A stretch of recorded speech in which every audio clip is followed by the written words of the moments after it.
भारतीय संविधान। तो आज के इस लेक्चर में बेटा हम लोग एक तो राष्ट्रपति, प्रेसिडेंट की बात करेंगे, ठीक है, वाइस प्रेसिडेंट की बात करेंगे, गवर्नर की बात कर लेंगे, ठीक है। यानी राष्ट्रपति, उपराष्ट्रपति, राज्यपाल, इसके अलावा संसद और विधानमंडल। कृपया धैर्य बनाए रखें, सब्र ना टूटने दें बस। तो राष्ट्रपति जो है, देखिए भारत का संवैधानिक प्रमुख होता है, तो constitutional head of the state होता है।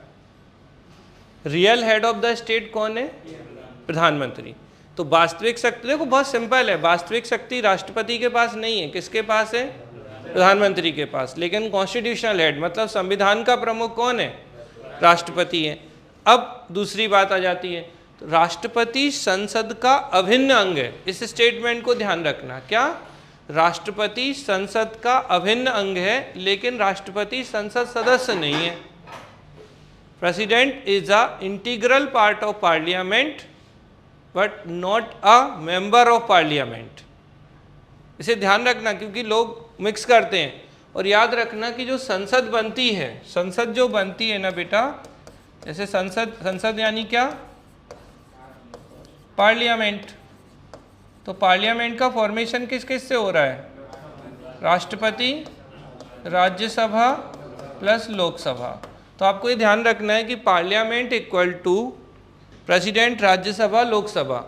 यहाँ पे अगर हम देखें, इसी तरीके से राज्य में क्या होती है? स्टेट लेजिस्लेचर, यानी कि राज्य विधान मंडल। तो जो स्टेट लेजिस्लेचर है, राज्य विधान मंडल, ये किन किन से मिलके बन रही है? देखो एक बात आप हमेशा याद रख लो, राष्ट्रपति जिस तरीके से केंद्र में होते हैं, वैसे राज्य में राज्यपाल होते हैं। जैसे केंद्र में प्रधानमंत्री होते हैं, वैसे राज्य में मुख्यमंत्री होते हैं। जैसे केंद्र में पार्लियामेंट या संसद होती है, वैसी राज्य में राज्य विधानमंडल या स्टेट लेजिस्लेचर होती है। इनको बिल्कुल मतलब दिमाग में हमेशा बसा के रखो, तो चीज़ें आप कनेक्ट कर पाओगे। अब ये जो स्टेट लेजिस्लेचर है, किसके इक्वल हो गई? पार्लियामेंट के। तो सीधी बात है, यहाँ राष्ट्रपति किसके इक्वल थे? गवर्नर के। राज्य में तो ये गवर्नर हो गए। अब गवर्नर के साथ में कौन? वहाँ राज्यसभा होता है अपर हाउस केंद्र में, तो यहाँ क्या हो जाएगा? बोलिए, लेजिस्लेटिव काउंसिल यानी विधान परिषद, और एक होता है लेजिस्लेटिव असेंबली। यानी राज्य विधानमंडल किन से मिलके बन रहा है? State legislature, governor, legislative council, legislative assembly, यानी कि राज्यपाल। ध्यान रखना, ये बहुत सरल क्वेश्चन है लेकिन बहुत आता है ये। विधान परिषद और विधानसभा, ठीक है, याद रखेंगे। तो राज्यपाल, विधान परिषद, विधानसभा से मिलकर क्या बन रहा है? राज्य विधानमंडल या स्टेट लेजिस्लेचर। अच्छा, बहुत सारे लोग ना विधानमंडल और विधानसभा को एक ही मान लेते हैं, ठीक है। चूंकि कई सारे राज्यों में एक सदनीय विधानमंडल है, यूनिकैमरल लेजिस्लेचर है, और यूनिकैमरल लेजिस्लेचर जैसे मध्य प्रदेश में अगर आप देखोगे ना तो लेकिन होते दोनों अलग हैं। विधानमंडल में हमेशा गवर्नर इंक्लूड होगा। जैसे हम अगर कहें मध्य प्रदेश, इसी की जगह अगर हम थोड़ा सा एक पॉइंट कहें, एमपी की लेजिस्लेचर, स्टेट लेजिस्लेचर, तो अगर मध्य प्रदेश का राज्य विधानमंडल की हम बात करें तो कैसा होगा मध्य प्रदेश का राज्य विधानमंडल? तो इसमें कौन कौन होंगे? राज्यपाल प्लस बोलो विधानसभा, यानी कि गवर्नर होगा और लेजिस्लेटिव असेंबली होगी, यही होंगे। जबकि यूपी जैसे राज्यों में विधान परिषद भी है, तो वहाँ विधान परिषद भी होगी। तो इस केस में कई बार लोगों को लगता है कि विधानमंडल और विधानसभा एक ही है, लेकिन एक्चुअली स्टेट लेजिस्लेचर या विधानमंडल में राज्यपाल इंक्लूड होते हैं। बताइए आपको समझ में आई या नहीं आई बात? कोई है ऐसा जिसको नहीं आई हो? तो इसको आप ध्यान रखिएगा। तो ये क्लियर हो गया राष्ट्रपति। अब देखो, राष्ट्रपति राज्यसभा और लोकसभा से मिलकर संसद बन रही है, लेकिन इसका अर्थ ये बिल्कुल नहीं है कि राष्ट्रपति संसद सदस्य है, और इसका अर्थ ये भी नहीं है कि राष्ट्रपति को संसदीय विशेषाधिकार या पार्लियामेंट्री प्रिविलेजेस मिलते हैं। ठीक, अगर कभी भी ये स्टेटमेंट आए कि राष्ट्रपति को संसदीय विशेषाधिकार होते हैं तो आपको मना करना। जो संसद सदस्य होगा उसको संसदीय विशेषाधिकार मिलेंगे।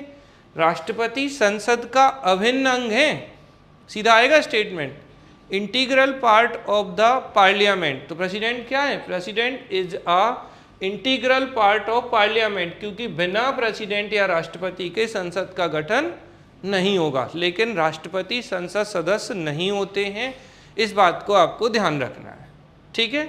तो ये क्लियर हो गया कि संसद, एक बात अब है कैसे प्रमुख, ये तो कॉन्स्टिट्यूशनल हेड है, यानी कि संवैधानिक प्रमुख है।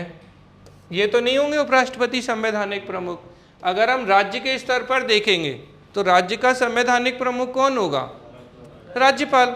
बिल्कुल, आपको एक एक चीज एक जैसी चलनी है। तो राज्य का संवैधानिक प्रमुख, जैसे मध्य प्रदेश का कॉन्स्टिट्यूशनल हेड गवर्नर, भारत का संवैधानिक प्रमुख राष्ट्रपति। अब आपसे पूछें भारत में कार्यपालिका का प्रमुख राष्ट्रपति, एग्जीक्यूटिव हेड, और राज्य में कार्यपालिका का प्रमुख राज्यपाल। ठीक, दोनों बातें क्लियर हैं आपको।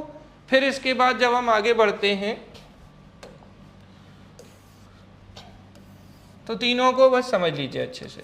ये P मीन्स प्रेसिडेंट, अब मैं दोबारा नहीं लिखूंगा पूरा। VP मीन्स वाइस प्रेसिडेंट और G मीन्स गवर्नर, ठीक है। सबसे पहले बात करते हैं क्वालिफिकेशन की, योग्यताएं क्या होती हैं। अगर आप में से भी किसी को राष्ट्रपति बनने की इच्छा शक्ति हो तो सबसे पहली चीज़ है सिटीजन ऑफ इंडिया। एक योग्यता हम सब पूरी करते हैं, भारत के नागरिक हैं हम सब। तो पहली क्या है, क्या होना चाहिए? सिटीजन ऑफ इंडिया होना चाहिए, भारत का नागरिक। कोई समस्या नहीं है। अब मैं C लिख रहा हूँ, समझ जाना कि ये तीनों के लिए। कोई भी संवैधानिक पद हो, कोई भी संवैधानिक पद है, अगर उस पर, जैसे आपको सुप्रीम कोर्ट का जज बनना है तो भी citizen of India, high court का जज बनना है तो भी सिटीजन ऑफ इंडिया, ठीक है। राष्ट्रपति बनना है, उपराष्ट्रपति बनना है, मुख्यमंत्री बनना है, प्रधानमंत्री बनना है, संसद सदस्य बनना है, सब में क्या चाहिए? भारत का नागरिक होना चाहिए। अच्छा, यहाँ पर भारत और USA के राष्ट्रपति में एक अंतर है, वहाँ होता है जन्म से नागरिक, यहाँ जन्म से नहीं है। यहाँ क्या है? बस सिटीजन ऑफ इंडिया, मतलब भारत के नागरिक हैं आप तो राष्ट्रपति बन सकते हैं, जन्म से मतलब नहीं है यहाँ। जबकि USA में कैसा है कि जन्म से होना चाहिए, मतलब बाय बर्थ आप सिटीजन ऑफ USA होना चाहिए। क्लियर हुआ? अंतर समझ में आया? एक पॉइंट हो गया। फिर दूसरा क्या है? 35 ईयर एज। मिनिमम एज कितनी? तो मिनिमम एज 35। अच्छी बात ये है बेटा, यहाँ भी 35 और यहाँ भी 35। क्लियर है? राष्ट्रपति, उपराष्ट्रपति और राज्यपाल तीनों के बनने के लिए न्यूनतम, अधिकतम नहीं है ये, मिनिमम एज कितनी है? ये लिखा है मिनिमम। तो न्यूनतम उम्र 35 वर्ष। तीसरी योग्यता, ठीक है, लोकसभा सदस्य। क्या? तो बेटा qualification as a member of Lok Sabha, तो ये लोकसभा सदस्य बनने की योग्यता रखते हो। कौन? राष्ट्रपति। उपराष्ट्रपति राज्यसभा से संबंधित होते हैं तो ये किसके सदस्य? राज्यसभा सदस्य बनने की योग्यता रखते हो। और गवर्नर राज्य में होता है, स्टेट में ही होता है ना गवर्नर, तो ये किसके सदस्य? विधानसभा सदस्य। विधानसभा सदस्य को हम क्या कह सकते हैं? MLA, मतलब मेंबर ऑफ लेजिस्लेटिव असेंबली। तो MLA बनने की अगर योग्यता होगी तो ये गवर्नर बन सकते हैं, ठीक है। तीसरा हो गया ये। चौथा, लाभ के पद पर ना हो। किस पे नहीं हो?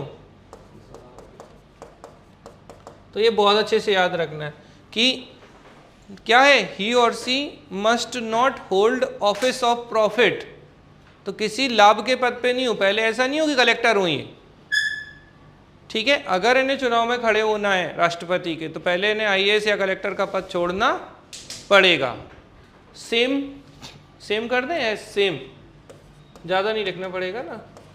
तो ये भी लाभ के पद पे नहीं होने चाहिए, ये भी लाभ के पद पे नहीं होने चाहिए। लेकिन यहाँ लाभ के पद में बेटा मंत्री परिषद का नहीं आता, मतलब अगर आप मंत्री हो तो कोई दिक्कत नहीं है। लेकिन आप कलेक्टर, पता है आपको भिंड में एक कहानी हुई थी, एक IAS अधिकारी थे जिन्हें भिंड दतिया एक संसदीय क्षेत्र है, आप जानते होंगे। तो वहाँ से वो चुनाव लड़ना था उन्हें, MP का। लड़ लिए चुनाव। अब उसकी पहली शर्त क्या थी मेंबर ऑफ पार्लियामेंट बनने की कि आपको अपने पद से इस्तीफा देना होगा, क्योंकि लाभ का पद है। इस्तीफा दे दिया और एमपी में भी हार गए। और आप समझ रहे हो, आपने आईएएस छोड़ा और आपको क्या भी नहीं मिला, कुछ नहीं। राजनीति बहुत खतरनाक है भाई, ये समझना अच्छे से। मतलब आप समझ रहे हो ना कि आईएएस बंदा भी अगर हार सकता है तो बाकी लोगों की आप क्या कल्पना करोगे। उनने कभी सोचा होगा कि हम आईएएस, मतलब सबने पता है बाद में क्या, मूर्ख था। कोई छोड़ता है कलेक्टर का पद? मतलब आपने कलेक्टर भी छोड़ा और क्या हुआ फिर आपको, आप इलेक्शन भी हार गए, तो खतरनाक स्थिति है ना।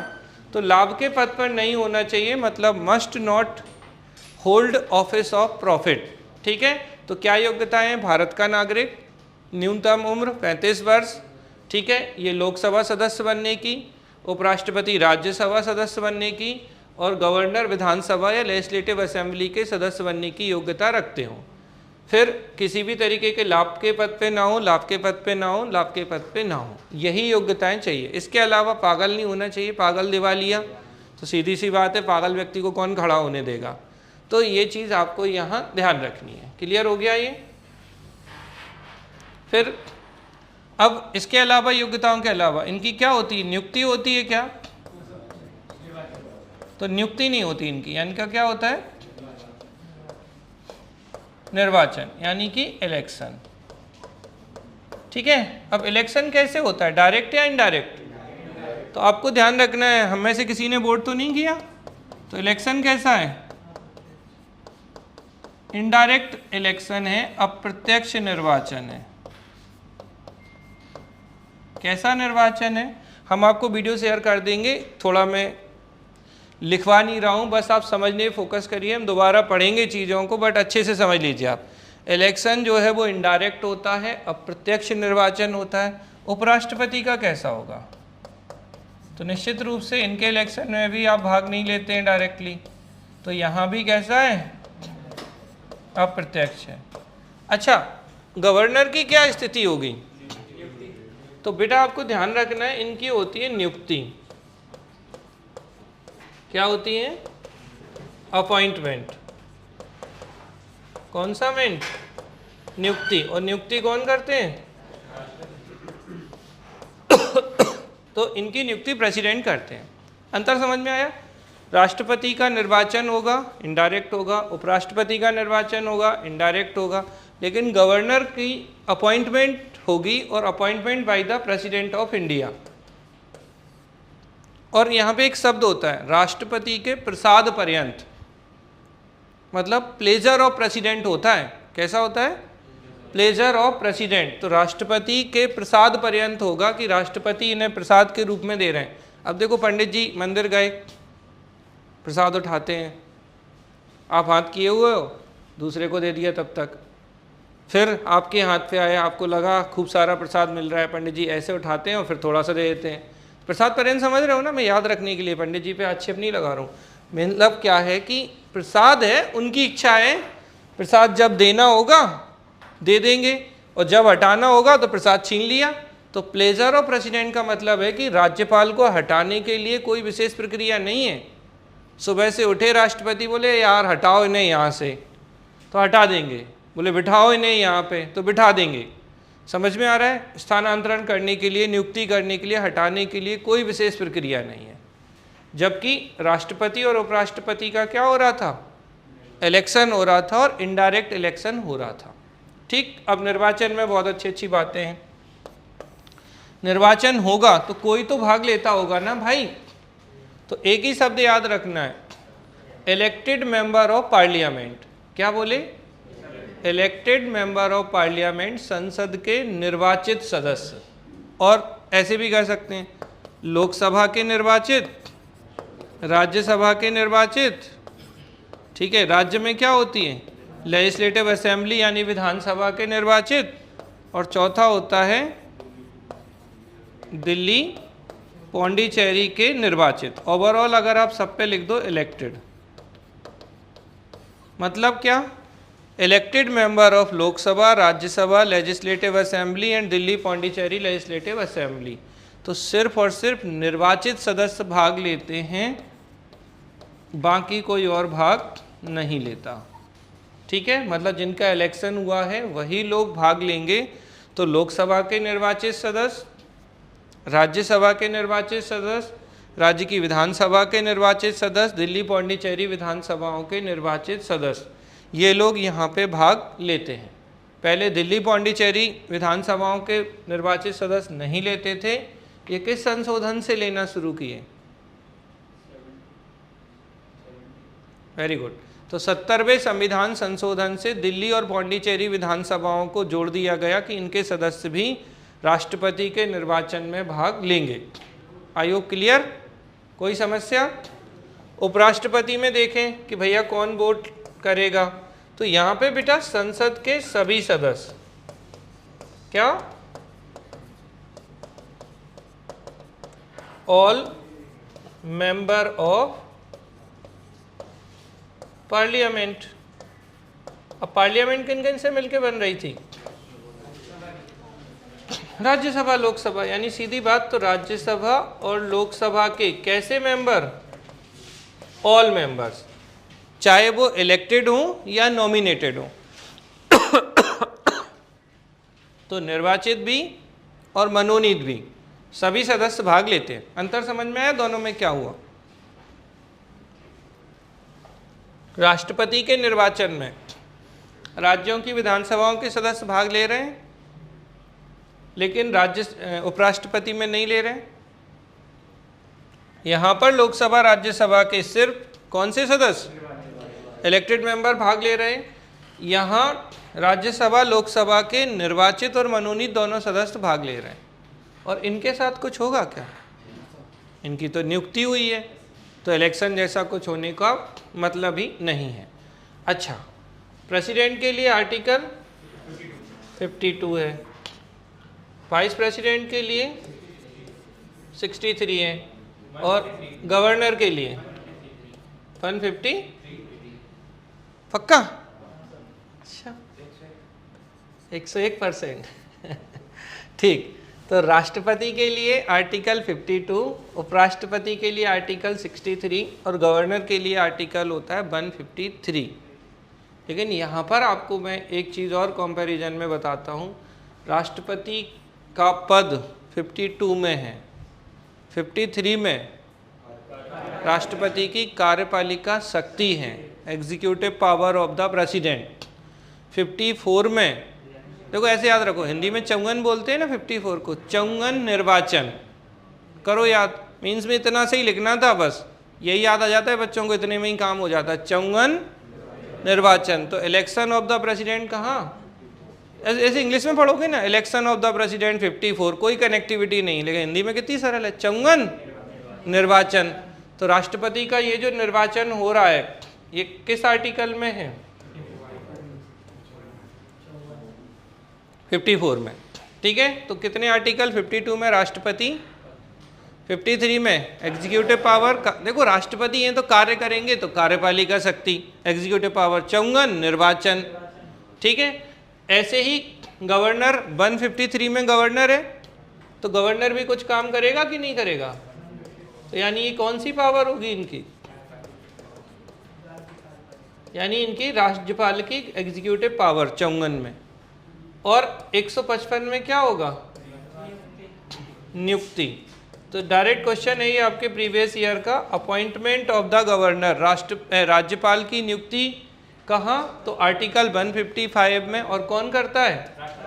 प्रेसिडेंट करता है। जल्दी से बता दो। 52 राष्ट्रपति, ठीक है, 53 एग्जीक्यूटिव पावर, 54 चौंगन निर्वाचन इलेक्शन, 153 राज्यपाल का पद ऑफिस ऑफ द गवर्नर, 154 कार्य करेंगे तो एग्जीक्यूटिव पावर, 155 नियुक्ति। और वैसे भी यार इलेक्शन इनका होगा तो इनका चौंगन में निर्वाचन हो जाएगा, इनका तीसरे आर्टिकल में क्या होगा?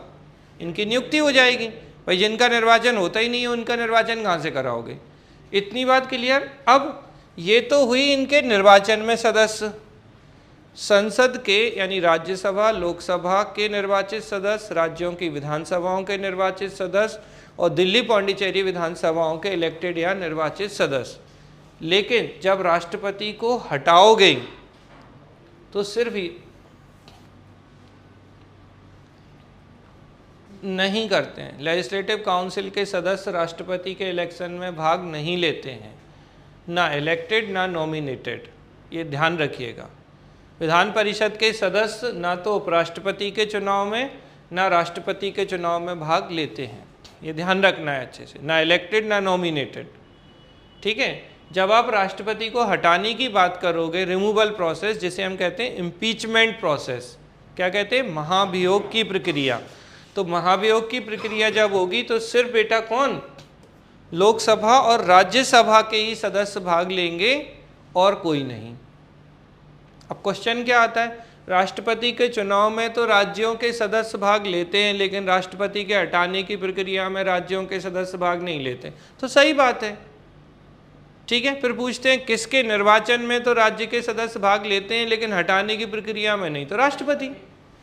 ठीक है, ये देखो ये सब भाग ले रहे थे, वोट करेंगे ये सब, लेकिन जब हटाने की बात आएगी तो रिमूवल प्रोसेस जो आर्टिकल 61 में जिसे हम कहते हैं impeachment process of the president, राष्ट्रपति की महाभियोग की प्रक्रिया, इस राष्ट्रपति की महाभियोग की प्रक्रिया में राज्यों का कोई लेना देना नहीं है। समझ में आई बात, क्लियर हो रहा है आपको? बोलिए भाई लाइव में कोई प्रश्न है यहाँ तक? तो देखो 1 मिनट के लिए थोड़ा सा हम आपको गवर्नर और इनसे भी कंपेयर करा दें। तो ये था प्रेसिडेंट, ये था गवर्नर, ठीक है। ये क्या था, constitutional head of India, Bharat का संवैधानिक प्रमुख, constitutional head of particular state, ठीक है। समझ रहे हैं ना, आर्टिकल 52 में था प्रेसिडेंट, यहाँ 153 में क्या था, गवर्नर, 53 में क्या था इनकी, एग्जीक्यूटिव, अब पूरा नहीं लिख रहा हूँ, कार्यपालिका शक्ति। तो इनकी किस में होगी, 154 में कार्यपालिका शक्ति, 54 में 54 में क्या है, निर्वाचन, इलेक्शन। तो 155 में इनकी, अब भैया उपराष्ट्रपति का निर्वाचन होता ही नहीं है तो क्या होना चाहिए, अपॉइंटमेंट या नियुक्ति। ठीक है, क्लियर है, आपको समझ में आ रही है बात? तो इस चीज को आप ध्यान रखिएगा।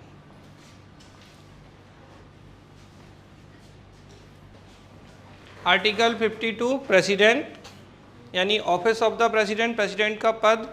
आर्टिकल 153 ऐसा समझ लो 101 का टीका करो और राज्यपाल पाओ, 101 रुपये का चढ़ावा चढ़ा रहे हैं ना राज्यपाल आने के लिए। तो 52 101 ऐड करो, 153 53 101 ऐड करो, 54। तो काम अब है तो काम करेंगे एग्जीक्यूटिव पावर, यहाँ इनकी एग्जीक्यूटिव पावर, फिर इनका 54 में निर्वाचन, चूँकि इनका निर्वाचन तो होता नहीं इलेक्शन, तो इनकी appointment of the governor, article 155 में गवर्नर की जो है वो अपॉइंटमेंट होती है। ठीक है, क्लियर हो गया? जल्दी से बताओ कौन कौन भाग ले रहा था राष्ट्रपति के चुनाव में? संसद के निर्वाचित सदस्य, विधानसभाओं के निर्वाचित सदस्य, दिल्ली पौंडीचेरी विधानसभाओं के निर्वाचित सदस्य, यानी elected member of Lok Sabha, Rajya Sabha, state legislative assembly and Delhi and Pondicherry state legislative assembly. Vice president के इलेक्शन में ऑल मेंबर ऑफ पार्लियामेंट, संसद के सभी सदस्य। ठीक है, गवर्नर की गवर्नर में तो ऐसी स्थिति होगी ही नहीं, तो ये आपको ध्यान रखना है। यहाँ तक कोई समस्या? एक बार नज़र डालो और पूछो। चले आगे।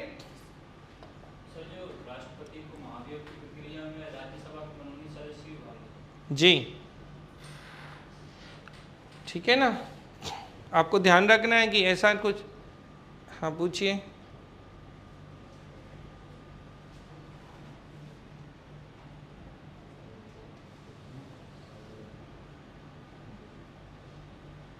किसको? विधायक और विधायक सांसदों के लिए प्रूव्ड मिसबिहेवियर जैसा शब्द इस्तेमाल नहीं होता है, इनके लिए नहीं किया गया नॉर्मली ये शब्द इस्तेमाल। लेकिन अगर कदाचार में पाए जाएंगे तो हटाया तो जा सकता है। बेसिकली देखिए, प्रूव्ड मिसबिहेवियर या साबित कदाचार जो है ना, सबसे ज़्यादा इस्तेमाल किया जाता है सुप्रीम कोर्ट, हाई कोर्ट के जजों के लिए। ठीक है, इसके अलावा CAG के लिए, और अगर और जो अन्य आयोगों के अध्यक्ष सदस्य हैं उन पे ज़्यादा यूज होती है। ज़्यादातर टाइम पे क्या होता है कि जितने भी संसद सदस्य ये हैं, या तो इनके ऊपर कौन सा केस होगा, इलेक्शन संबंधी कोई समस्या होगी तो इलेक्शन डिस्प्यूट होगा, ठीक, तो राष्ट्रपति हटा देंगे। लेकिन इस पर क्या होगा, राष्ट्रपति किससे सलाह लेंगे, इलेक्शन कमीशन ऑफ इंडिया से। और अगर इनका दल बदल संबंधी मामला होगा किसका, सर्वोच्च न्याय संसद सदस्य और विधानसभा के सदस्यों का, एंटी डिफेक्शन का होगा, तो उसके जो अध्यक्ष या सभापति हैं वो हटाएंगे। ठीक है, और बोलिए।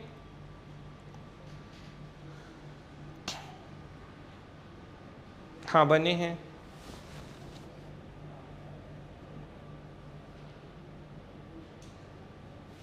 हाँ ठीक है, तो बेसिकली देखो उन पे जो केस चल रहे हैं वो सिद्ध कहाँ हुए हैं, अभी सिद्ध नहीं हुए ना। उनका कहने का ये कि बहुत सारे सांसदों पर केस चल रहे हैं, तो अभी वो केस इनके ऊपर सिद्ध नहीं हुए ना। देखो याद रखना, जब तक कि आपके ऊपर आरोप तय ना हो जाए तब तक आप दोषी नहीं हो, तब तक आप आरोपी हो, और आरोप के आधार पे आपको चुनाव लड़ने से मना नहीं कर सकते। ठीक है, जब तक सजा नहीं हो जाए, सजा हो जाती तो जेल में होते। पहले तो पता है जेल में होके भी चुनाव लड़ लेते थे। कौन लड़ा, ठीक है, तो भी जीत जाते थे। अब क्या, क्योंकि कारण ये है कि केस का फैसला नहीं आया ना फाइनल, तो फाइनल नहीं आया अगर, और कितने साल की सजा का प्रावधान है, अगर 2 साल से कम है तो भी कुछ नहीं होगा, 2 साल या उससे ज़्यादा की अगर सजा है तब जाके आप निर्योग होंगे। अरे सब अपने हिसाब से सिस्टम है। चलिए, हो गया आप लोगों का।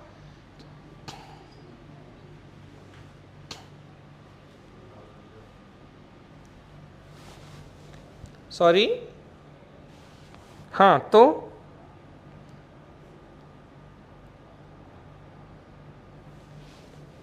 क्या कहना चाह रहे हैं, मतलब मैं हाँ, तो मुख्यमंत्री तो अभी केजरीवाल ही तो हैं, अभी कहाँ हटे हैं मुख्यमंत्री पद से, हटे हैं क्या केजरीवाल? क्या कहना चाह रहे हैं, मतलब मैं समझ नहीं पा रहा हूँ प्रश्न, जल्दी जल्दी बोलिए, आप तो पूछिए क्योंकि बहुत सारा कराना है। अरे वो तो बेल नहीं, देखो याद रखना, प्रचार करना अलग चीज़ है, इलेक्शन में भाग लेना अलग चीज़ है। तो वो तो ये कह रहे थे कि इलेक्शन है तो हमें बाहर निकाल दो साहब। कौन कह रहे थे? केजरीवाल। और चुनाव में तो केजरीवाल खड़े ही नहीं हुए थे। खड़े हुए थे क्या कहीं से? दिल्ली से नहीं हुए, 7 सीटों में से किसी भी सीट से नहीं हुए दिल्ली में केजरीवाल। तो इलेक्शन की बात ही नहीं उठी है, तो फिर उस पर अपन कैसे बता सकते हैं? इलेक्शन में खड़े होते और नहीं खड़े होने देते तब मुद्दा बनता, तब बात आती। लेकिन अभी भी केजरीवाल साहब को सज़ा कहाँ हुई है? अभी नहीं हुई ना सज़ा, अभी तो मामला विचाराधीन है माननीय न्यायालय में।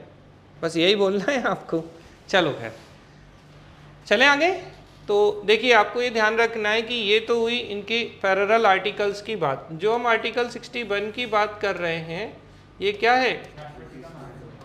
इम्पीचमेंट ऑफ द प्रेसिडेंट, यानी राष्ट्रपति पर महाभियोग। तो मैं ये बता रहा था कि जो इम्पीचमेंट या महाभियोग है, इसमें आपको बेटा जो ध्यान रखना है वो ये है कि इसमें सिर्फ कौन भाग लेंगे? लोकसभा और राज्यसभा के सदस्य। राज्यों की विधानसभा के सदस्य इनके इलेक्शन में तो वोट कर रहे थे, लेकिन हटाने की प्रक्रिया में इनका कोई योगदान नहीं है। ठीक है, ये तो हुई प्रेसिडेंट की बात। अगर वाइस प्रेसिडेंट की बात करें तो इनके हटाने की प्रक्रिया में भी राज्यसभा और लोकसभा के सदस्य भाग लेते हैं। तो वोट भी इन्हें यही कर रहे थे और हटाने में भी यही करते हैं। अंतर क्या है दोनों में?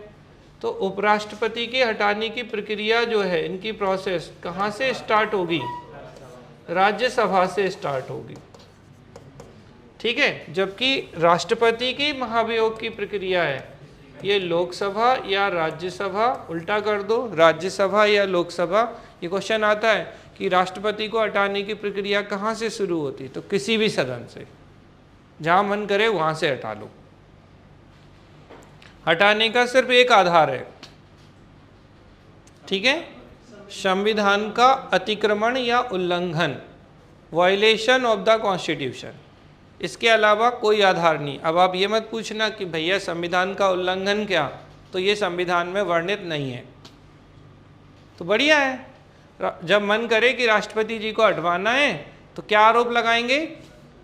साहब संविधान का उल्लंघन कर रहे हैं, वायलेशन ऑफ द कॉन्स्टिट्यूशन हो रहा है, संविधान का अतिक्रमण कर रहे हैं। तो किस आधार पर महाभियोग शुरू होता है?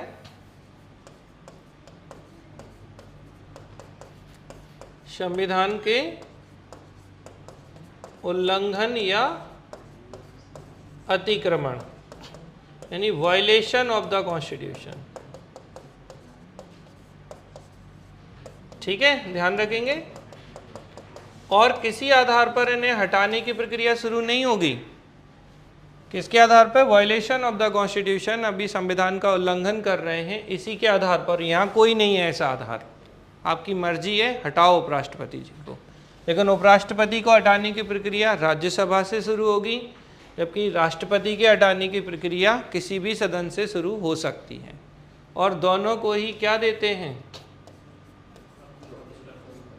ठीक है, तो 14 डेज प्रियर नोटिस, यानी कि 14 दिन की पूर्व सूचना देंगे कि भैया हम आप पे महाभियोग लगा रहे हैं, और फिर शुरू कर देंगे। तो 14 दिन की पूर्व सूचना होगी दोनों को, 14 डेज प्रियर नोटिस दिया जाएगा, और उसके बाद प्रोसेस शुरू हो जाएगी।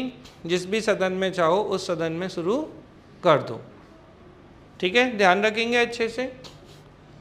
अच्छा, एक और बात याद रखिएगा, प्रेसिडेंट के जैसे इलेक्शन में किसी को खड़ा होना है, चलो पिछली स्लाइड में ही बता देते हैं। जैसे खड़े हो रहे हैं राष्ट्रपति के चुनाव में, तो इन्हें कितने चाहिए लोग? तो 50 प्रपोजर, 50 सेकेंडर, यानी 50 प्रस्तावक, 50 अनुमोदक चाहिए। कितने चाहिए? 50 लोग पहले इन्हें क्या करें? इनका प्रपोजल लेके आए, जो भी वोटिंग लोगों में से हैं, और 50 उसको क्या करें कि हाँ हाँ ठीक है आप खड़े हो जाइए। तो 50 प्रपोजर, 50 सेकेंडर, यानी 50 प्रस्तावक और 50 अनुमोदक चाहिए। जबकि उपराष्ट्रपति की स्थिति में कितने? 20 प्रस्तावक और 20 सेकेंडर या अनुमोदक चाहिए होते हैं, याद रखेंगे। तो 50-50 कर रहे हैं राष्ट्रपति, ये कह रहे हैं हम 2020 में ही काम चला लेंगे। उपराष्ट्रपति तो ये 50-50 और 2020 आप अच्छे से ध्यान रखिएगा। हो गया यहाँ तक? ये वाली बात क्लियर?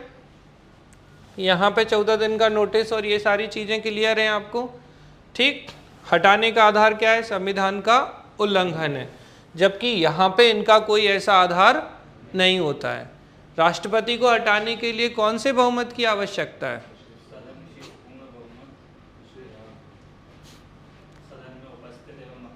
कैसे शुरू करते हैं राष्ट्रपति को हटाने की प्रक्रिया?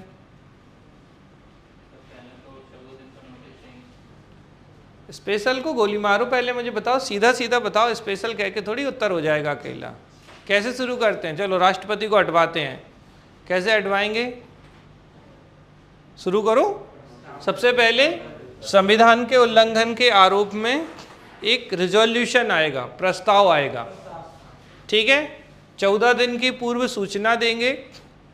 अब बताओ कैसे होगा? प्रस्ताव आएगा सदन में, किसी भी सदन में 1/4 बहुमत से प्रस्ताव आएगा सदन में। हाँ, फिर उसके बाद 2/3 बहुमत से पास होगा। हाँ, फिर दूसरे सदन में जाएगा। हाँ, फिर वो पास होगा 2/3 बहुमत से। फिर वो 2/3 बहुमत किस तरीके का? किस तरीके का 2/3 majority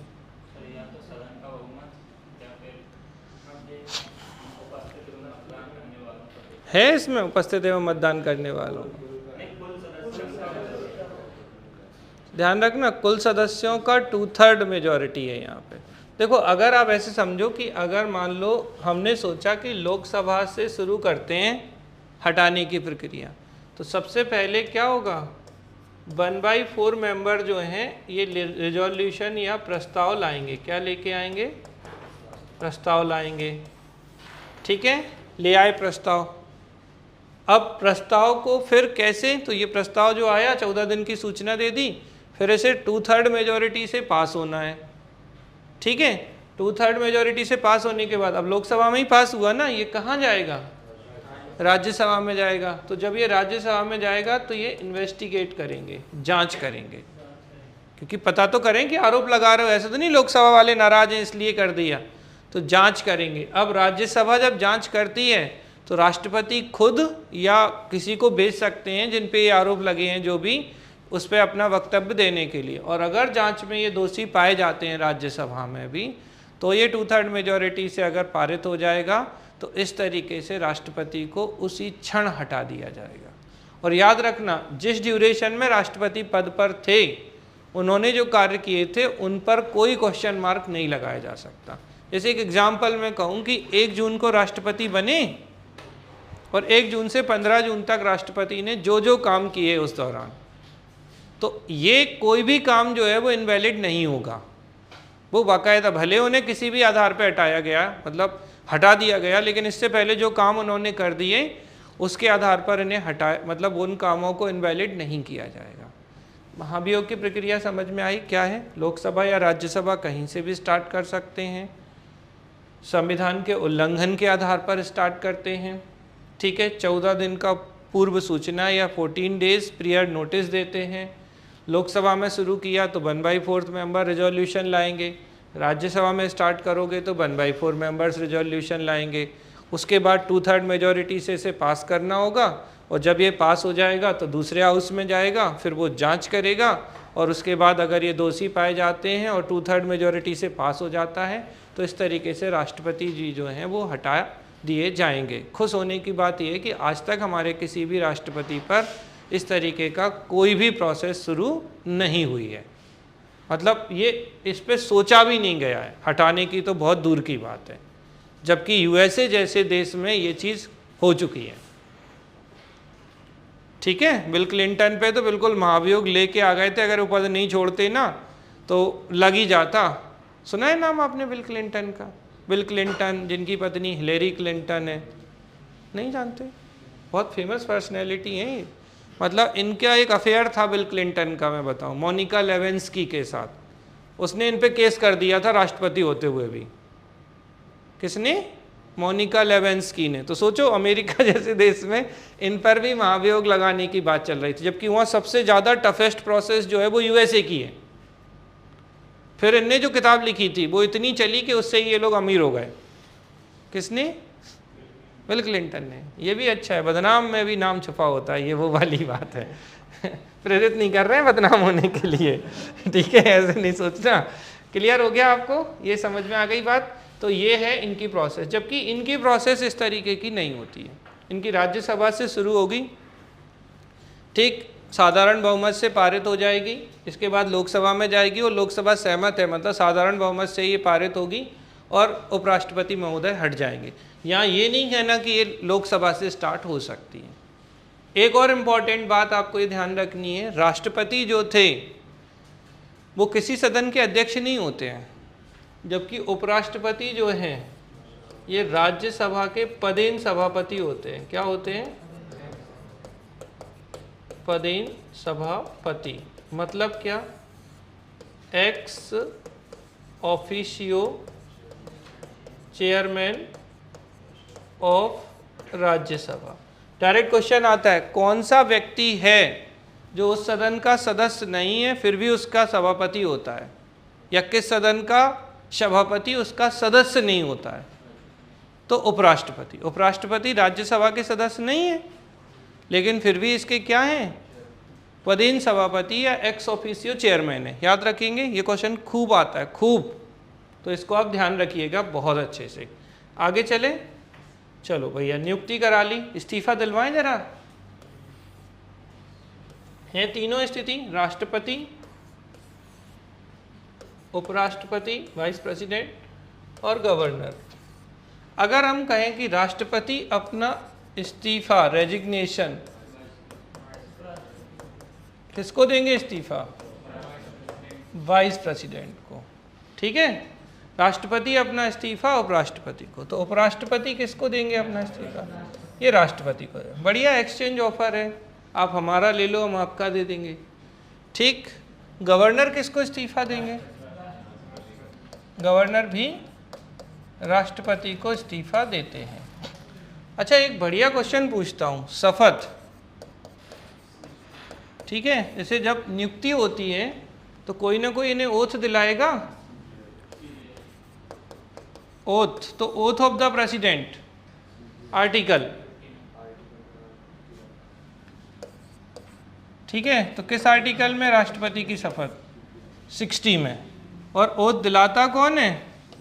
chief justice of India, यानी कि बेटा भारत के जो मुख्य न्यायाधीश हैं, कौन है? सर्वोच्च न्यायालय के मुख्य न्यायाधीश या भारत के मुख्य न्यायाधीश, चीफ जस्टिस ऑफ इंडिया, ये शपथ दिलाएंगे। किसको? राष्ट्रपति को। उपराष्ट्रपति को शपथ कौन दिलाएगा? सोचो, इतना क्या सोच रहे हो? सही है ना, आर्टिकल 69 में है इनकी शपथ, किसकी? उपराष्ट्रपति की। और दिलाता कौन है? तो राष्ट्रपति, प्रेसिडेंट दिलाएंगे शपथ। गवर्नर बेटा जो है, गवर्नर की जो शपथ है वो आर्टिकल 159 में है। किस में है? इनकी ओथ या शपथ। लेकिन दिलाते कौन है? Chief justice of high court. ध्यान रखना, राष्ट्रपति नियुक्ति कर रहे थे, राष्ट्रपति को ये इस्तीफा देंगे, लेकिन इन्हें शपथ कौन दिलाएगा? Chief justice of high court, यानी उच्च न्यायालय के मुख्य न्यायाधीश। ठीक है, याद रखेंगे। तो उच्च न्यायालय के जो मुख्य न्यायाधीश हैं, ये किनको शपथ दिला रहे हैं? गवर्नर को। ठीक, मजेदार किस्सा है। अब एक यहाँ पे पॉइंट याद रखिएगा, जितने संवैधानिक पद हैं, किनको छोड़ के? राष्ट्रपति, उपराष्ट्रपति और राज्यपाल, इन 3 पदों को छोड़ दो तो बाकी सबकी शपथ अनुसूची 3 में है। हमारे संविधान में 12 शेड्यूल हैं, 12 अनुसूचियां हैं, जिनमें से तीसरी, देखो ऐसे याद रख लेना, तीसरी को, शपथ में 3 ही अक्षर हैं, तो शपथ जो है वो शेड्यूल 3 में है। लेकिन राष्ट्रपति, उपराष्ट्रपति और राज्यपाल की शपथ को छोड़कर, ये बहुत इंपॉर्टेंट क्वेश्चन है, बहुत लोग गलत करते हैं, कई किताबों में गलत दिया है। राष्ट्रपति, उपराष्ट्रपति और राज्यपाल की शपथ अनुसूची 3 में नहीं है।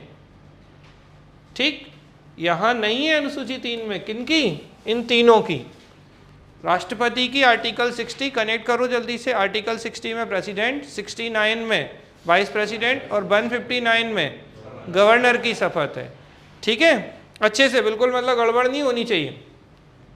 जबकि बाकी जैसे सर्वोच्च न्यायालय की शपथ शेड्यूल 3 में, उच्च न्यायालय के न्यायाधीशों की शपथ शेड्यूल 3 में, सीएजी की शपथ शेड्यूल 3 में, मंत्रिपरिषद की शपथ शेड्यूल 3 में, लेकिन किनकी नहीं है?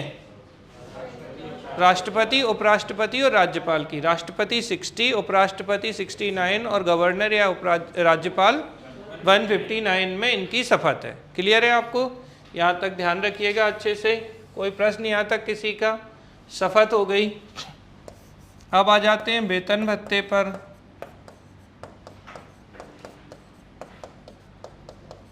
ठीक है, तो वेतन भत्ते, पेंशन, सैलरी, अलाउंसेस और पेंशन, बताओ जल्दी इनकी क्या स्थिति है? तो कहाँ से दिए जाएंगे ये? भारत की संचित निधि से। किसकी संचित निधि? भारत की संचित निधि, यानी consolidated fund of India. Bharat की जो संचित निधि है, जो सारा पैसा है वो भारत की संचित निधि में ही जमा होता है, उससे दिया जाता है। इनको कहाँ से देंगे? इनको कहाँ से देंगे पैसा? इनको भी consulate fund of India, Bharat की संचित निधि से। इनको कहाँ से देंगे? तो इन्हें कॉन्सुलेट फंड ऑफ स्टेट, यानी राज्य की संचित निधि से। ठीक है, तो राज्य के हैं तो राज्य की संचित निधि, भारत के हैं राष्ट्रपति, उपराष्ट्रपति, तो भारत की संचित निधि से दिया जाता है। इसी बात पे जल्दी से बता दो, भारत की संचित निधि किस आर्टिकल में? 2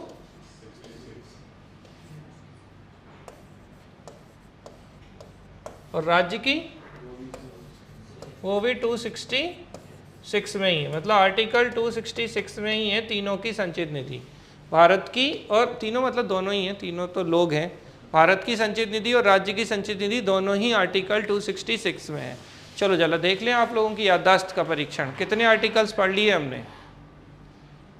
52 प्रेसिडेंट, 53 कार्यपालिका शक्ति राष्ट्रपति की एग्जीक्यूटिव पावर, 54 चौंगन निर्वाचन, 60 शपथ ओथ ऑफ द प्रेसिडेंट राष्ट्रपति की शपथ, 61 इम्पीचमेंट प्रोसेस ऑफ प्रेसिडेंट राष्ट्रपति की महाभियोग की प्रक्रिया, ठीक है। 63 उपराष्ट्रपति का पद, याद है ना, ठीक है। 69 उपराष्ट्रपति की शपथ, ठीक है। फिर 153 राज्यपाल का पद, office of the governor. 154 executive power या कार्यपालिका शक्ति। 155 निर्वाचन नहीं है, नियुक्ति, ठीक है, appointment of governor by the president of India.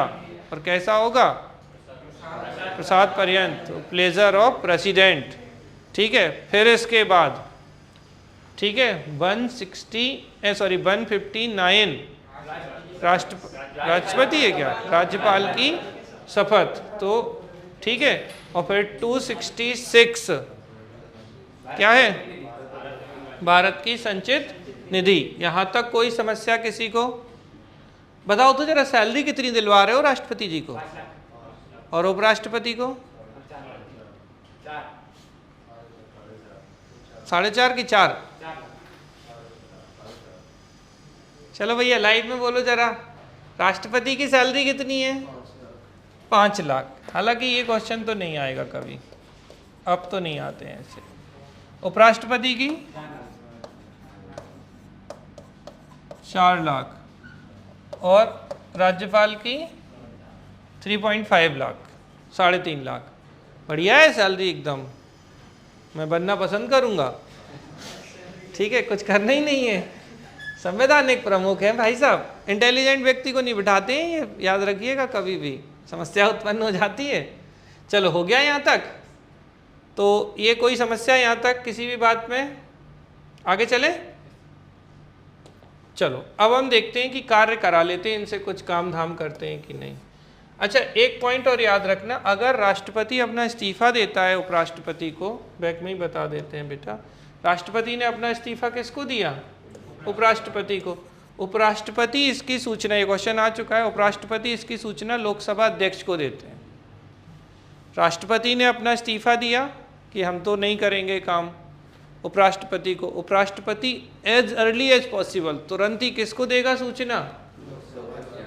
ठीक है, लोकसभा अध्यक्ष या स्पीकर को। तो स्पीकर ऑफ लोकसभा को ये सूचना देता है, कौन? उपराष्ट्रपति। ऐसा जब उपराष्ट्रपति राष्ट्रपति को इस्तीफा देते हैं तो ऐसी कोई सूचना की आवश्यकता नहीं होती है, ठीक है, याद रखेंगे। मतलब उपराष्ट्रपति ने राष्ट्रपति को इस्तीफा दे दिया, बात खत्म, जाओ घर बैठो मजे करो।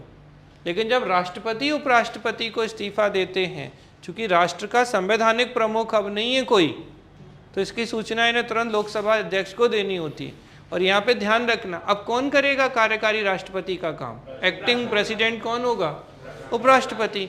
तो राष्ट्रपति की अनुपस्थिति में या राष्ट्रपति के इस्तीफा देने के बाद उपराष्ट्रपति राष्ट्रपति का कार्य करते हैं।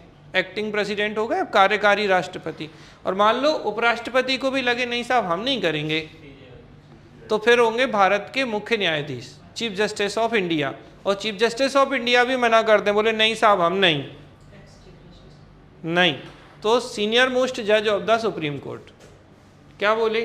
फिर से बोले, देखो राष्ट्रपति क्या किया, इनने इस्तीफा दिया, तो अब राष्ट्रपति का काम कौन करेंगे? उपराष्ट्रपति। उपराष्ट्रपति बोले हम नहीं खेल रहे, तो कौन करेंगे? Chief justice of India, Bharat के मुख्य न्यायाधीश। ये बोलेंगे नहीं साहब हमें भी नहीं करना है, तो कौन होगा? सीनियर मोस्ट जज ऑफ सुप्रीम कोर्ट, सर्वोच्च न्यायालय का वरिष्ठ न्यायाधीश। ये क्वेश्चन पूछा गया है, ध्यान रखिएगा। ऐसे पूछते हैं, राष्ट्रपति की अनुपस्थिति में उपराष्ट्रपति, उपराष्ट्रपति की अनुपस्थिति में चीफ जस्टिस ऑफ इंडिया, और इनकी भी अनुपस्थिति हो तो सीनियर मोस्ट जज ऑफ द सुप्रीम कोर्ट जो हैं राष्ट्रपति या कार्यकारी राष्ट्रपति एक्टिंग प्रेसिडेंट का काम करेंगे। एक्टिंग कर रहे हैं, और जब एक्टिंग करेंगे तो पूरा पैसा लेंगे। तो जिस दौरान ये एक्टिंग करते हैं तो ये पूरी सैलरी 5 लाख रुपए लेते हैं, और उस दौरान जो भी कार्य होंगे उन पे फिर से कोई क्वेश्चन मार्क नहीं लगाया जाएगा। ठीक है, समझ में आ रही है। लेकिन राष्ट्रपति का चुनाव 6 महीने के अंदर होना अनिवार्य है। अगर मान लो डेथ हो गई राष्ट्रपति की या इस्तीफा दे दिया तो 6 मंथ के अंदर राष्ट्रपति का चुनाव कंपलसरी है। ठीक है, ध्यान रखेंगे यहाँ तक। तो ये इनकी इस्तीफा वाली बात है। चलो अब काम धाम करा लेते हैं तीनों लोगों से। जी,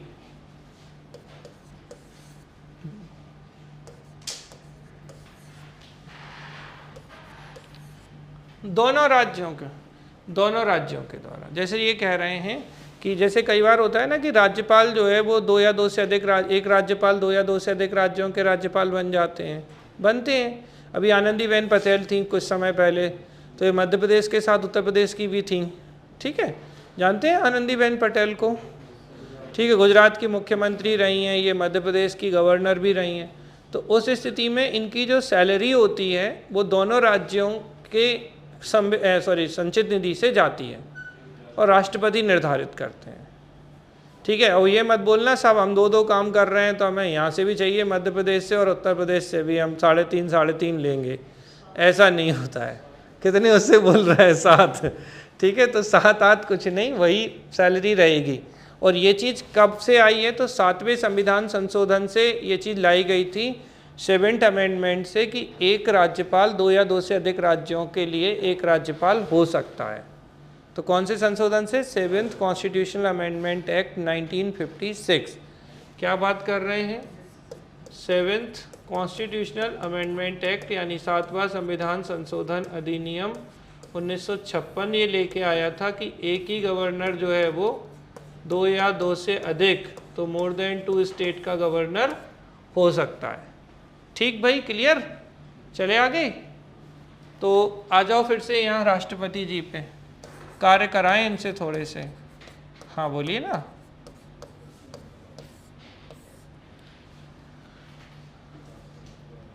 हाँ, सुप्रीम कोर्ट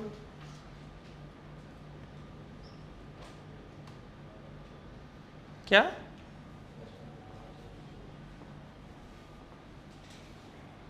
फिर से बोलो आप, थोड़ा सा वॉइस कट कट के आ रही। पहले तो कूलर बंद कर लो अपने घर का, तो पंखा बंद कर लो, 1 सेकंड के लिए कर लो। हाँ धन्यवाद, अब बोलो।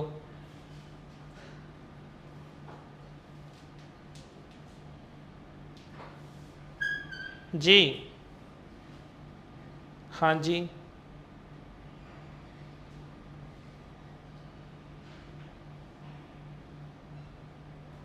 सर्वोच्च न्यायालय के न्यायाधीश की शपथ अनुसूची 3 में है। बोलिए क्वेश्चन।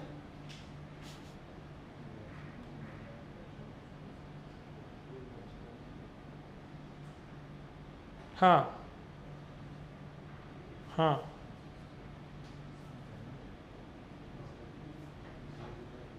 हाँ, कौन सी किताब है? अरे कौन सी बुक है? क्या लगा रहे थे? हाँ, तो इनकी टेस्ट सीरीज गलत है। ठीक है, अरे गलत दिया है उनने उत्तर, उनसे बोलो पढ़ लो थोड़ा सा, जिनकी टेस्ट सीरीज है। ठीक, अनुसूची 3 में राष्ट्रपति, उपराष्ट्रपति और राज्यपाल, इन 3 की शपथ को छोड़कर बाकी सब की शपथ शेड्यूल 3 में है। सीधा डालो गूगल पे कॉन्स्टिट्यूशन ऑफ इंडिया, भारत का संविधान, हिंदी डाल देना आगे, उसमें शेड्यूल देखो, ढंग से देखोगी आपको सब मिल जाएगा। मैं भेज दूं कहो तो? चलो आगे चलें। उल्टे सीधे प्रश्न नहीं लगाओ, नहीं तो गलत कर दोगी क्वेश्चन, तुम वैसे ही सेलेक्ट हो जाओगी। क्यों पागलपंती कर रही हो? चलो हो गया, बहुत है। कार्यपालिका, तो अब ये जो है कार्यपालिका के प्रमुख हैं, यानी ये काम करेंगे। अब काम अच्छे से समझ लो कि राष्ट्रपति, बेटा राष्ट्रपति जैसे काम देश के लिए करते हैं वैसे ही काम राज्यपाल राज्य के लिए करेंगे। तो राष्ट्रपति क्या काम करते हैं, सोचो। अच्छा, तो राष्ट्रपति सबसे पहले क्या काम कर रहे हैं, अगर आप देखोगे तो राष्ट्रपति की एक है कार्यपालिका शक्ति। अभी बताया था चौंगन में थी, चौंगन में तो निर्वाचन है, 53 में। तो राष्ट्रपति कुछ काम धाम करेंगे तो इस काम धाम में होता है राष्ट्रपति मंत्रिपरिषद की नियुक्ति करते हैं। अभी देखो मोदी जी को किसने नियुक्त किया, ठीक है, तो प्रधानमंत्री, मंत्रिपरिषद, इनकी नियुक्ति कौन करेंगे, ठीक। तो मैं लिख रहा हूँ काउंसिल ऑफ मिनिस्टर, थोड़ा समझना आप। तो यहाँ पे मुख्यमंत्री और बाकी मंत्रिपरिषद की नियुक्ति कौन करेंगे, राज्यपाल। तो COM मतलब काउंसिल ऑफ मिनिस्टर। करते हैं कि नहीं करते हैं आप बताओ। की अभी की 2 दिन पहले ही आपने देखा, संडे को शपथ दिलाई, ठीक। तो ये सब नियुक्ति की तो कौन करते हैं, राष्ट्रपति। इसके अलावा बहुत सारे आयोग हैं जिनकी नियुक्ति राष्ट्रपति करते हैं। एग्जाम्पल मैं दूं, राष्ट्रीय मानव अधिकार आयोग की नियुक्ति कौन करेंगे, राष्ट्रपति। तो राज्य मानव अधिकार आयोग की नियुक्ति कौन करेंगे, राज्यपाल, ठीक है। तो ये हो गया NHRC। NHRC मतलब नेशनल ह्यूमन राइट कमीशन। तो ये हो गया स्टेट ह्यूमन राइट कमीशन, राज्य मानव अधिकार आयोग के अध्यक्ष और सदस्य, ठीक है। राष्ट्रपति बेटा गवर्नर की नियुक्ति कर रहे थे, लेकिन गवर्नर राष्ट्रपति की नियुक्ति नहीं करेंगे, नहीं तो पता चले यहाँ एक्सचेंज ऑफर चला दो, ठीक। तो ये अलग हो गया। फिर हम देखें वित्त आयोग। कौन सा आयोग, वित्त आयोग, यानी फाइनेंस कमीशन की, ठीक है। यहाँ पे जो वित्त आयोग के अध्यक्ष होते हैं उनकी नियुक्ति राष्ट्रपति करते हैं। तो यहाँ बस इतना जोड़ दो, बस आप तो इतना याद रखो कि जो भी वहाँ है ना उसमें राज्य जोड़ दोगे, स्टेट फाइनेंस कमीशन। तो chairman of state finance commission governor करेंगे, यहाँ स्टेट फाइनेंस की कर रहे थे। फिर अगर आप देखोगे तो कौन, इलेक्शन कमीशन, निर्वाचन आयुक्त जो होते हैं इनकी कौन करते हैं, राष्ट्रपति करते हैं। तो ये स्टेट इलेक्शन कमीशन की करेंगे, ठीक है। बिल्कुल एज इट इज चलता है, कुछ नहीं है आपको। यहाँ पे अगर हम देखें CAG की नियुक्ति राष्ट्रपति करते हैं, राज्य में CAG होता ही नहीं है तो कहाँ से करेंगे। तो कॉम्प्ट्रोलर एंड ऑडिटर जनरल जो होता है उसकी राष्ट्रपति नियुक्ति करते हैं। तो यहाँ पे राज्य में नहीं होता, एक ही CAG होता है, तो संभव नहीं है कि भाई कोई और कर सके। इसके अलावा अगर आप देखोगे SC, ST और OBC, ठीक है। तो राष्ट्रीय अनुसूचित जाति आयोग, राष्ट्रीय अनुसूचित जनजाति आयोग, राष्ट्रीय पिछड़ा वर्ग आयोग, इन तीनों की नियुक्ति कौन करते हैं, राष्ट्रपति करते हैं। लेकिन राज्य में राज्यपाल नहीं करते हैं, ठीक है, राज्य में राज्य सरकार करती है, ठीक है।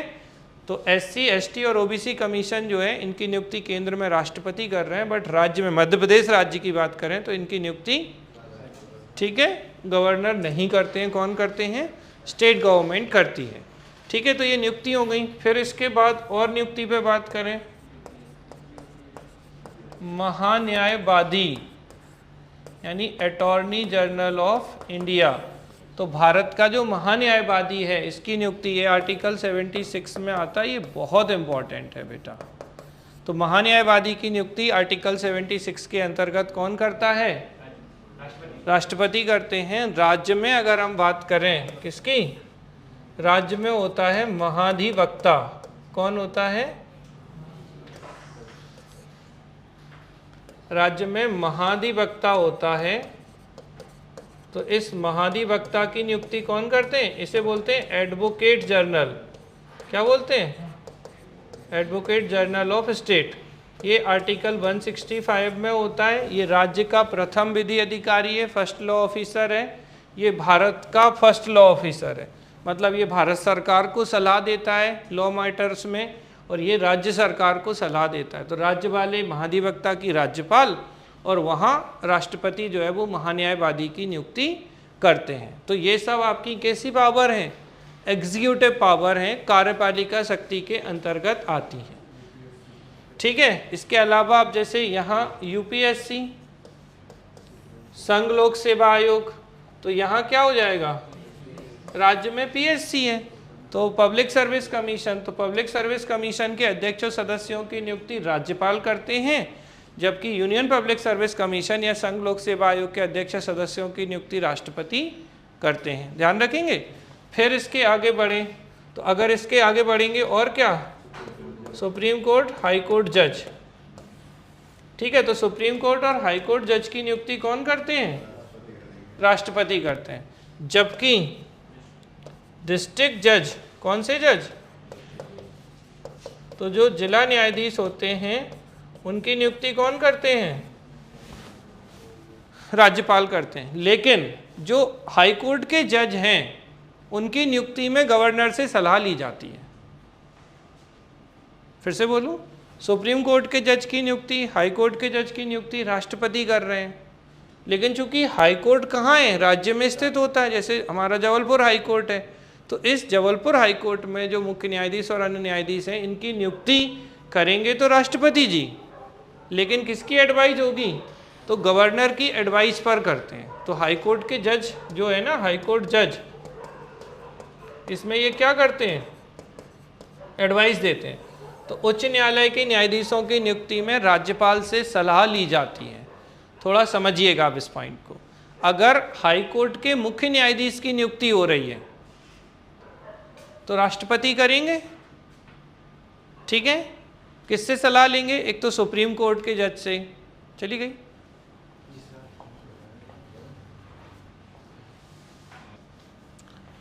तो क्या कह रहे थे हम कि हाई कोर्ट की जज की जैसे नियुक्ति करेंगे, ठीक, राष्ट्रपति करेंगे। एक तो सलाह लेंगे चीफ जस्टिस ऑफ इंडिया से, ठीक, कौन, राष्ट्रपति। फिर दूसरे नंबर पे सलाह लेंगे वो राज्य के गवर्नर से। और अन्य न्यायाधीशों की अगर नियुक्ति कर रहे हैं हाई कोर्ट में, जैसे एक तो होता है मुख्य न्यायाधीश, देखो समझो आप ऐसे, सीजे ऑफ हाई कोर्ट यानी chief justice of high court की नियुक्ति कर रहे हैं। तो नियुक्ति कौन कर रहे हैं, अपॉइंटमेंट कर रहे हैं प्रेसिडेंट। एडवाइस की बात करें तो एडवाइस किस किस की लेंगे, चीफ जस्टिस ऑफ इंडिया, क्योंकि भारत में सर्वोच्च कौन है, सर्वोच्च न्यायालय के मुख्य न्यायाधीश। दूसरी एडवाइस किससे लेंगे, गवर्नर से, राज्यपाल से। ये तो किसकी बात है, chief justice of high court की। लेकिन अगर कहें जज ऑफ हाई कोर्ट, उच्च न्यायालय के जजों की नियुक्ति करनी है, तो अब किससे सलाह लेंगे, करेंगे तो अभी भी प्रेसिडेंट ही। तो अब एडवाइस की बात करें तो एडवाइस किससे लेंगे, अभी भी चीफ जस्टिस ऑफ इंडिया तो रहेंगे ही, गवर्नर रहेंगे ही। अब ये सोचो कि मान लो जबलपुर उच्च न्यायालय में किसी न्यायाधीश को नियुक्त करना है, तो जबलपुर उच्च न्यायालय में chief justice of high court कौन है अभी, शीलू नागू, ठीक है। तो शीलू नागू जो हैं वो अभी हाई कोर्ट के चीफ जस्टिस हैं। तो जस्टिस बोलें तो ज़्यादा अच्छा है, तो इनसे भी सलाह लेंगे, तो किससे, उस राज्य के चीफ जस्टिस से। तो chief justice of high court, क्योंकि उसके न्यायालय में बिठा रहे हैं ना किसी न्यायाधीश को, तो चूंकि वो हेड है वहाँ का। तो ये दो अंतर हैं, मतलब जब chief justice of high court की नियुक्ति कर रहे हैं तो भी राष्ट्रपति करेंगे, लेकिन चीफ जस्टिस ऑफ इंडिया और गवर्नर की सलाह होगी। लेकिन जब अदर जजेस को करेंगे हाई कोर्ट के, तो चीफ जस्टिस ऑफ इंडिया, ठीक है, chief justice of India, governor और chief justice of high court, तीनों की सलाह होगी। याद रखेंगे, क्वेश्चन आता है, अच्छे से ध्यान रखिएगा। मतलब हम मल्टीपल चीज़ें पढ़ रहे हैं, अगर आप देखोगे तो हमने यहाँ सर्वोच्च न्यायालय, उच्च न्यायालय भी कहीं ना कहीं कनेक्ट हो रहा है। अब जैसे सुप्रीम कोर्ट है किस में, आर्टिकल 124 में, और हाई कोर्ट किस में, 214 में। तो ऐसे याद रख लो, 124 सुप्रीम कोर्ट और 214 हाई कोर्ट। बढ़िया है, 1-2 खेल रहे हैं, ये 1-2 खेल रहे हैं, वो 2-1 खेल रहे हैं, बस इतना ही अंतर है। तो हाई कोर्ट, सुप्रीम कोर्ट 1-2-4 में और हाई कोर्ट जो है वो 2-1-4 के अंतर्गत आता है। यहाँ तक क्लियर है कि इनकी किस तरीके से नियुक्ति हो रही है। वापस आ जाओ यहाँ। तो ये जो थी नियुक्तियाँ, ये मेन नियुक्तियाँ हैं जो आपको ध्यान रखनी है। एक सबसे ज़्यादा इसकी पूछी जाती है, यूपीएससी की बहुत पूछी जाती है, गवर्नर की पूछी जाती है, सुप्रीम कोर्ट हाई कोर्ट में पैच होता है इसलिए इसकी पूछते हैं। ठीक है, यहाँ तक क्लियर है। उपराष्ट्रपति का इन सब बातों से कोई लेना देना नहीं था। अब अगले काम पर आते हैं। तो अब हम सीधा, क्योंकि वाइस प्रेसिडेंट के कोई खास काम नहीं है, तो हम सीधा प्रेसिडेंट और गवर्नर पे आ जाते हैं। तो एक काम इनका क्या है, इनकी शक्ति, विधायी शक्ति यानी कि लेजिस्लेटिव पावर। तो विधायी शक्ति का मतलब क्या होता है, विधान बनाने से संबंधित जो शक्तियां होती हैं वो लेजिस्लेटिव पावर होती हैं। तो अब ये कानून बनाने में मदद करेंगी। तो विधायी शक्ति में जैसे अगर आपसे पूछा जाए तो कौन कौन सी विधायी शक्तियां हैं राष्ट्रपति के पास, बोलो। संसद का जो सत्र है, क्या है, संसद का सत्र को आहूत करना। आहूत करना मतलब समन ऑफ द सेशन, संसद का सत्र बुलाना। तो अगर संसद की बैठक करनी है तो बुलाएंगे कौन, राष्ट्रपति। तो ये किसका बुलाएंगे, विधानमंडल का। मैंने क्या कहा था, संसद हो तब पैरेलल में क्या कर देना राज्यपाल के लिए, स्टेट लेजिस्लेचर। तो अगर आपसे कहा जाए, जैसे मध्य प्रदेश में ही बात करें तो मध्य प्रदेश की विधानसभा का सत्र बुलाना है लेजिस्लेटिव असेंबली का, तो कौन बुलाएगा, राज्यपाल बुलाएंगे कि भैया आओ बैठक करो। अब संसद में बैठक होगी तो सत्रावसान भी होगा। सत्रावसान का मतलब ये समन हो गया, आहूत का मतलब समन। ये क्या होता है, प्रोरोगेशन। प्रोरोगेशन का मतलब होता है सत्रावसान। देखो तोड़ो हिंदी में, सत्र प्लस अवसान, सत्र की समाप्ति, एंड ऑफ द सेशन। तो एंड ऑफ द सेशन भी कौन करेंगे, राष्ट्रपति करेंगे। बोले बस बहुत है, तो यहां कौन करेंगे, सेम कर दे, बस होगा क्या, विधानमंडल का सत्र है जो समाप्त कर देंगे ये। तो बेटा यहाँ लोकसभा राज्यसभा के सत्र अगर समाप्त करना है तो कौन करेंगे, राष्ट्रपति करते हैं। ठीक है, पहले बेटा 2 आंग्ल भारतीयों को नियुक्त करते थे ये लोकसभा में। कौन करते थे, राष्ट्रपति। कहाँ पर, लोकसभा में। ठीक है, अब ये समाप्त हो गया। तो 2 एंग्लो इंडियन को आर्टिकल कौन सा था पहले ये, तो 3(3)(1) के अकॉर्डिंग राष्ट्रपति 2 एंग्लो इंडियन को लोकसभा में नॉमिनेट करते थे। और यहाँ पर एक आंग्लो भारतीय को किसमें, ये आंग्लो भारतीय, एक एंग्लो इंडियन को किसमें, विधानसभा में। कौन, ठीक है, और ये आर्टिकल होता था 3(3)(3). लेकिन अब ये दोनों प्रोविजन हमने किससे हटा दिए, 104वें संविधान संशोधन अधिनियम कब का है, बोलो, 21। वाह, 104वां संविधान संशोधन कब का है भाई, बोलो भैया जिनको एग्जाम देना, 2000।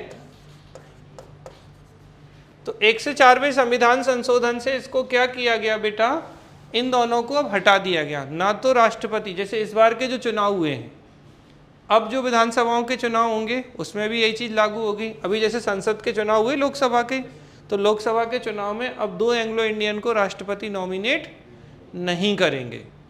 ये ध्यान रखिएगा अच्छे से, ठीक है। इसके अलावा बेटा 12 मेंबर को कहाँ, राज्यसभा में। तो राष्ट्रपति 12 सदस्यों को राज्यसभा में मनोनीत करते हैं, ये अभी भी करते हैं। और ये कितने करते हैं, तो ये 1/6 मेंबर को कहाँ, राज्य की विधान परिषद में। ठीक है, तो राज्य की जो लेजिस्लेटिव काउंसिल है उसमें 1/6 सदस्यों को मनोनीत करते हैं गवर्नर। अब बात आती है कि कैसे मनोनीत करते हैं, तो बेटा यहाँ है 4 क्षेत्रों से। कितने क्षेत्रों के विशेषज्ञ होते हैं ये, कला, साहित्य, विज्ञान और समाज सेवा। क्या क्या है, आर्ट, लिटरेचर, साइंस और सोशल सर्विस। तो इन 4 क्षेत्रों के जो विषय, जैसे मैं आपसे एक क्वेश्चन पूछूं, राज्यसभा के सदस्य हैं सचिन तेंदुलकर, तो सचिन तेंदुलकर जो है वो किससे, तो कला के क्षेत्र से। क्रिकेट खेलना एक आर्ट है, तो राज्यसभा में इन्हें, रेखा को भेजा गया था राज्यसभा में, मनमोहन सिंह जी राज्यसभा में हैं, तो ये जो है ना, इन 4 क्षेत्रों से अगर हम बात करें तो राष्ट्रपति क्या करते हैं, 12 सदस्यों को 4 सेक्टर्स या 4 एरिया से नॉमिनेट करते हैं। ठीक, और ये आर्टिकल कौन सा है, आर्टिकल 80 सब क्लॉज 3। राज्यसभा बेटा 80 में है, तो उसके अकॉर्डिंग ही है। तो 80 के अकॉर्डिंग राष्ट्रपति जो है वो 12 सदस्यों को नॉमिनेट करते हैं राज्यसभा में। ऐसे ही 1/6 सदस्यों को गवर्नर लेजिस्लेटिव काउंसिल में नॉमिनेट करते हैं। बस यहाँ पे बेटा ये क्षेत्र जो है वो 4 की जगह कितने हो जाते हैं, 5 हो जाते हैं। तो ये 4 तो हैं ही, आर्ट, लिटरेचर, साइंस और सोशल सर्विस। इसके अलावा कोऑपरेटिव मूवमेंट, कौन सा, कोऑपरेटिव मूवमेंट या कौन सा आंदोलन, सहकारी आंदोलन। आपने देखा सांची बनी, अमूल बनी, तो ये संस्थाएं जो बनी हैं ये कोऑपरेटिव मूवमेंट्स के परिणाम स्वरूप ही बनी हैं। तो सहकारी आंदोलन मतलब 4 तो वो हैं ही, कला, साहित्य, विज्ञान, समाज सेवा, तो art, literature, science and social service and cooperative movement. तो इन 5 क्षेत्रों से क्या करते हैं गवर्नर, ऐसा तो 1/6 मेंबर्स को नॉमिनेट करते हैं कुल सदस्यों के, किसमें, लेकिन लेजिस्लेटिव काउंसिल में। और देखो यहाँ राज्यसभा है केंद्र में, तो यहाँ विधान परिषद है। मैंने क्या कहा था, जैसी केंद्र में राज्यसभा वैसी विधान परिषद, जैसी केंद्र में लोकसभा वैसी राज्य में विधानसभा, जैसे केंद्र में राष्ट्रपति वैसे राज्य में राज्यपाल, जैसे केंद्र में प्रधानमंत्री वैसे राज्य में गवर्नर मुख्यमंत्री, बिल्कुल सेम। जैसे केंद्र में महान्यायवादी अटॉर्नी जनरल वैसे ही राज्य में महाधिवक्ता एडवोकेट जनरल, एकदम सेम टू सेम खेलते हैं मैक्सिमम पॉइंट पर। तो ये क्या है, आपकी विधायी शक्ति है। और देखें, एक इम्पॉर्टेंट विधायी शक्ति में होती है इनकी अध्यादेश जारी करने की शक्ति। कौन सी शक्ति होती है, ठीक है। तो यहाँ राष्ट्रपति हैं, बहुत ज़्यादा तो नहीं हो रहा है, अध्यादेश, अध्यादेश को बोलते हैं इंग्लिश में ऑर्डिनेंस। कौन सा पावर है, ऑर्डिनेंस। तो ये 1 2 3 में ऑर्डिनेंस और यहाँ अध्यादेश किस में है, तो ये हो जाता है 2 1 3 में। तो एक तो लास्ट ईयर का एक क्वेश्चन था, राज्यपाल का अध्यादेश, ऑर्डिनेंस ऑफ द गवर्नर। तो ऑर्डिनेंस ऑफ द गवर्नर कहाँ है, आर्टिकल, ऐसे याद रख लो, राष्ट्रपति 1 2 3 खेल रहे हैं तो राज्यपाल कह रहे हैं हम 2 1 3 खेलेंगे। ठीक, तो ऑर्डिनेंस कब आता है, जब संसद के दोनों सदन या एक सदन सत्र में ना हो। तो both house of the parliament और either house of the parliament are not in session, या तो लोकसभा और राज्यसभा दोनों की बैठक नहीं चल रही है या किसी एक सदन की बैठक नहीं चल रही। राज्य में भी यही होगा, विधानमंडल के दोनों सदन या कोई एक सदन सत्र में ना हो, क्योंकि अगर एक भी सदन सत्र में होगा तो कानून थोड़ी बना लोगे, क्योंकि जब तक दोनों सदनों की सहमति नहीं होगी कोई कानून नहीं बना सकते। तो इन स्थितियों में राष्ट्रपति ऑर्डिनेंस जारी कर देते हैं और कोई कानून, अब यहाँ पे कंडीशन कैसी होती है, अर्जेंट पब्लिक इंपॉर्टेंस इशू, अत्यावश्यक लोक महत्व का मामला है, संसद के दोनों सदन या कोई एक सदन सत्र में ना हो, तो राष्ट्रपति अध्यादेश जारी कर सकते हैं, राज्य में राज्यपाल अध्यादेश जारी कर सकते हैं और वो कानून की तरह काम करने लगेगा। राष्ट्रपति या राज्यपाल अपने ऑर्डिनेंस को कभी भी वापस ले सकते हैं, जब मन करेगा तब वापस ले सकते हैं। और याद रखना, अध्यादेश इनकी कैसी शक्ति नहीं है, ठीक है, इनकी समझ रहे हो ना, इनकी कैसी शक्ति नहीं है, स्वविवेक की शक्ति नहीं है, ये डिस्क्रिशनरी पावर। ये किसकी सलाह पर आता है अध्यादेश, मंत्री परिषद की सलाह पर आता है। जैसे अभी राष्ट्रपति श्रीमती द्रौपदी मुर्मू है, तो अगर ऑर्डिनेंस लाना होगा तो काउंसिल ऑफ मिनिस्टर की एडवाइस से ही आता है। अब अध्यादेश आ गया, तो अध्यादेश आने के 6 सप्ताह के भीतर किसी भी हाउस में पारित होना जरूरी है। तो कितने में, 6 वीक। लेकिन 6 वीक ये कैसे हैं, ठीक है, जैसे मान लो आज की डेट में अगर अध्यादेश आ गया 15 जून को, तो 15 जून को अगर अध्यादेश आ गया, ठीक है, अब इसके बाद संसद का सत्र शुरू होगा, कौन सा वाला, मानसून सत्र, क्योंकि एक क्या होता है ठंडों में होता है शीतकालीन, एक फरवरी में होता है बजट सत्र, और अभी कौन सा शुरू होगा जुलाई अगस्त में, मानसून सेशन। तो मानसून सत्र आएगा, तो सत्र शुरू होने के 6 सप्ताह के भीतर अगर ये संसद में पारित हो गया तो ये आगे कंटिन्यू रहेगा, और अगर ये पास नहीं हुआ तो ये समाप्त हो जाएगा। सेम चीज़ राज्य की विधानसभा में होगी कि अगर विधानसभा का सत्र शुरू हुआ, अगर 6 सप्ताह में ये पास हो गया तो ये कानून का रूप ले लेगा, आगे कंटिन्यू रहेगा, नहीं पास होता है तो समाप्त हो जाएगा। अब पूछते हैं अधिकतम कितने समय तक हो सकता है अध्यादेश, तो 6 मंथ 6 वीक, क्योंकि संसद के 2 बैठकों के बीच में 6 महीने से अधिक का अंतर नहीं हो सकता। तो इस स्थिति में 6 महीने तक मान लो बैठक ही नहीं हुई। भाई जैसे मैं कहूँ कि फरवरी में बजट सत्र समाप्त हो गया, ठीक, 15 मान लो 20 फरवरी को समाप्त हो गया और 20 को इन्होंने अध्यादेश जारी किया 20 फरवरी को। अब जुलाई अगस्त में जाके होगा शुरू कौन सा, मानसून सेशन, तो उस स्थिति में 6 महीने का टाइम आ गया, लगभग 6 महीने का, और फिर शुरू होने के 6 सप्ताह बाद तक ये पारित होना चाहिए। तो मैक्सिमम समय कितना हो सकता है, 6 मंथ 6 वीक। और अगर बोले सत्र शुरू होने के कितने समय में इसे पारित होना चाहिए, तो सत्र प्रारंभ होने के 6 सप्ताह के भीतर, within 6 week after starting the session. ठीक है, समझ में आ रही, दोनों कंडीशन क्लियर है। तो ये था आपका ऑर्डिनेंस जो कि आर्टिकल 123 में प्रेसिडेंट का और 213 में जो होता है वो किसका होता है, गवर्नर या राज्यपाल का होता है। फिर होती है इनकी क्षमादान की शक्ति, ठीक है, पार्डन पावर। तो ये जो क्षमादान की शक्ति है राष्ट्रपति की 72 में है और गवर्नर की आर्टिकल 161 में होती है। अब राष्ट्रपति देश के प्रमुख हैं तो इनकी पार्डन पावर पूरे देश में लागू होगी, इनकी कहाँ होगी, राज्य विशेष में। तो इसे क्या कहेंगे, होल ऑफ कंट्री, और ये कैसी होगी, पर्टिकुलर स्टेट। ठीक, जिन मामलों पर संसद या विधानमंडल कानून बना रहा था उसी पे ऑर्डिनेंस जारी कर रहे थे। तो अब अगर भारत के कानून के उल्लंघन में किसी को मृत्युदंड भी दे दिया, डेथ सेंटेंस, तो भी ये क्षमा कर सकते हैं। लेकिन राज्यपाल के पास मृत्युदंड को क्षमा करने की शक्ति नहीं है। तो किस में नहीं है, इन्हें डेथ सेंटेंस में है, इन्हें डेथ सेंटेंस या मृत्युदंड में नहीं है। इसके अलावा कोर्ट मार्शल, जैसे आपने सुना कि कभी कभी सैन्य न्यायालय होते हैं, आर्मी से रिलेटेड कोई मामला है तो कोर्ट मार्शल किया जाता है, वहीं पे उन्हें सज़ा होती है। तो राष्ट्रपति कोर्ट मार्शल वाले को भी क्षमा कर सकते हैं, लेकिन गवर्नर जो है, ठीक है, तो कोर्ट मार्शल वाले को गवर्नर क्या नहीं कर सकते, इस पे नहीं कर सकते। 2 अंतर समझ में आए। एक अंतर क्या है, मृत्युदंड को क्षमा नहीं कर पा रहे हैं गवर्नर, और दूसरा अंतर क्या है, कोर्ट मार्शल वाले केस में क्षमा नहीं कर पा रहे हैं। बाकी पार्डन पावर जो है राष्ट्रपति और राज्यपाल की सिमिलर होती है।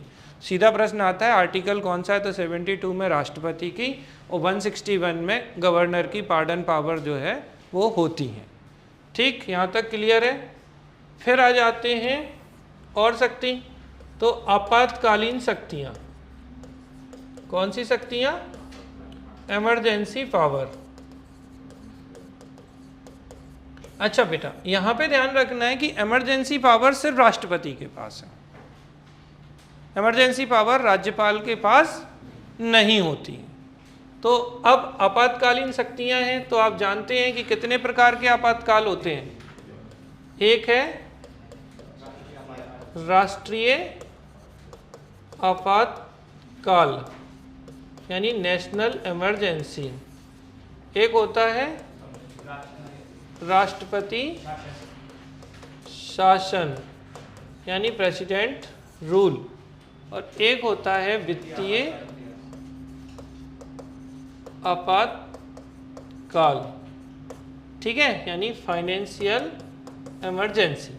तो 3 टाइप के आपातकाल होते हैं, इनके सीधे आर्टिकल सबसे पहले तो 352 में नेशनल इमरजेंसी, 356 में प्रेसिडेंट रूल और 360 में फाइनेंशियल इमरजेंसी। तो 352, 356 और 360। ठीक, राष्ट्रीय आपातकाल के 3 आधार होते हैं जिनके आधार पर किया जा सकता है। तो इसे याद रखने के लिए तो आप वीआर याद कर लो, इंग्लिश वालों के लिए अच्छा रहेगा। W means war, EA means external aggression, बाह्य आक्रमण, और AR मीन्स आर्म्ड रिबेलियन। तो एक आधार क्या हो सकता है, युद्ध, एक है बाह्य आक्रमण, और तीसरा क्या है, सशस्त्र विद्रोह। कौन सा विद्रोह, सशस्त्र विद्रोह। तो बेटा युद्ध, बाह्याक्रमण और सशस्त्र विद्रोह, इन 3 आधारों पर राष्ट्रीय आपातकाल जो है वो क्या किया जा सकता है, लागू किया जा सकता है। पहले ये जो सशस्त्र विद्रोह था, तो पहले इसका आधार था बेटा आंतरिक अशांति। क्या थी ये? आंतरिक अशांति, यानी इंटरनल डिस्टर्बेंस या इंसर्जेंस। तो इंटरनल डिस्टर्बेंस या इंसर्जेंस, आपको पता होना चाहिए बेटा 3 आपातकाल हैं और भारत में 3 ही बार आपातकाल लगा है, 1962, 1971 और 1975। तो हमारे यहाँ आपातकाल कब कब लगा? 62, 71 और 75। देखो 6 को एक बढ़ाओ एक घटाओ तो 62 71 हो जाता है। 62 में 6 में एक जोड़ो 7, 2 में एक माइनस करो 1।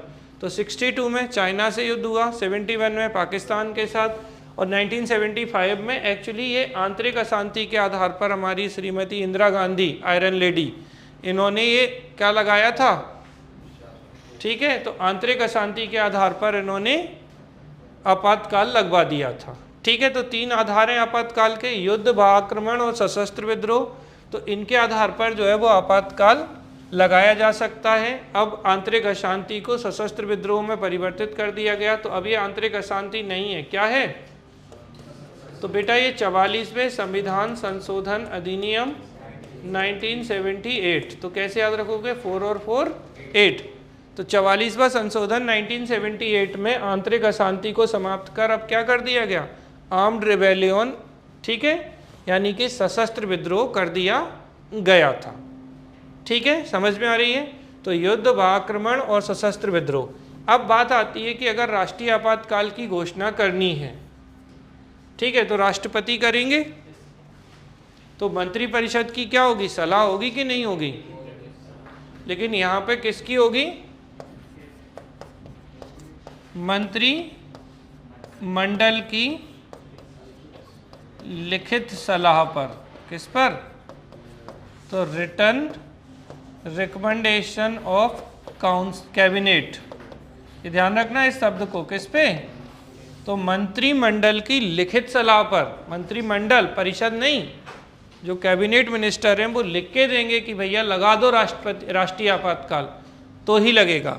जबकि अगर आप राष्ट्रपति शासन की बात करें तो यहाँ मंत्री परिषद है, क्या है? काउंसिल ऑफ मिनिस्टर, मंत्री परिषद की सलाह है। और अगर आप वित्तीय आपातकाल की बात करेंगे तो यहाँ भी मंत्री परिषद है, यानी कि काउंसिल ऑफ मिनिस्टर है। यहाँ सलाह है, यहाँ भी सलाह है, एडवाइस है, ठीक है, लेकिन यहाँ बाकायदा रिटर्न है और मंत्रिमंडल है। याद रखना, राष्ट्रीय आपातकाल मंत्रिमंडल की लिखित सलाह पे, ना कि, और ये दोनों कैसे? सलाह दे दी बस कि भैया लगा दो, लगा देंगे। अब इसे कितने दिन में पास होना चाहिए? तो पारित के लिए 1 महीना या 30 दिन में पारित हो जाए ये संसद में, ठीक है। ये दोनों 2 माह या 60 दिन, और यहाँ भी ये 60 दिन या 2 माह में पारित होने चाहिए। जैसे मान लो राष्ट्रपति जी ने राष्ट्रपति शासन की घोषणा कर दी, अब संसद से भी तो अनुमति चाहिए, तो 2 महीने में ये पारित हो जाना चाहिए, और ये भी 2 महीने में पारित हो जाना चाहिए। और जबकि राष्ट्रीय आपातकाल कितने दिन में? 1 महीने में पारित हो जाना चाहिए। अब पारित हो गया, पारित होगा तो बहुमत चाहिए होगा, तो ये पारित कैसे होना चाहिए? कैसे बहुमत से? तो स्पेशल मेजॉरिटी से, विशेष बहुमत से। जबकि ये दोनों कैसे चाहिए? साधारण और साधारण, यानी कि ये सिंपल मेजॉरिटी से, किस मेजॉरिटी से? ये भी सिंपल, जबकि ये स्पेशल मेजॉरिटी से। किससे? स्पेशल मेजॉरिटी से अगर पास होंगे तो ही आगे लगेंगे। और ऐसे करके फिर क्या होगा? ये अनिश्चित काल तक लगाया जा सकता है। क्या? 6-6 महीने करके आप राष्ट्रीय आपातकाल को कब तक? इंडेफिनिट पीरियड तक लगा सकते हैं। राष्ट्रपति शासन 6-6 महीने करके अधिकतम 3 साल तक लगाया जा सकता है। तो मैक्सिमम टाइम पीरियड यहाँ कितना होगा, यहाँ हो जाएगा मैक्सिमम 3 ईयर। यहाँ क्या होगा, इंडेफिनिट या अनिश्चित, ठीक है, तो इंडेफिनिट टाइम पीरियड। और यहाँ भी नहीं, अनिश्चित। एक्चुअली इसका कोई टाइम पीरियड बताया ही नहीं गया है कि कितने समय तक लग सकता है वित्तीय आपातकाल, तो आप अनिश्चित काल तक वित्तीय आपातकाल भी लगाया जा सकता है। मज़ेदार बात यह है कि भारत में अभी तक कभी भी वित्तीय आपातकाल नहीं लगा है। राष्ट्रपति शासन तो आप खूब सुनते हैं, लगते रहते हैं प्रेसिडेंट रूल, तो प्रेसिडेंट रूल को ही हम कहते हैं संवैधानिक तंत्र की विफलता, फेल्योर ऑफ कॉन्स्टिट्यूशनल मशीनरी, कि हमारा संवैधानिक तंत्र विफल हो गया है। तो आपको ध्यान रखना है, एक आर्टिकल 356 के अकॉर्डिंग लग सकता है राष्ट्रपति शासन। 56 को पलट दो तो आर्टिकल 360, अरे 56 को पलटो तो 65 हो जाते हैं। तो 365 के अकॉर्डिंग भी राष्ट्रपति शासन जो है वो लगाया जा सकता है। 365 में जब केंद्र सरकार की बात नहीं मानती राज्य सरकार,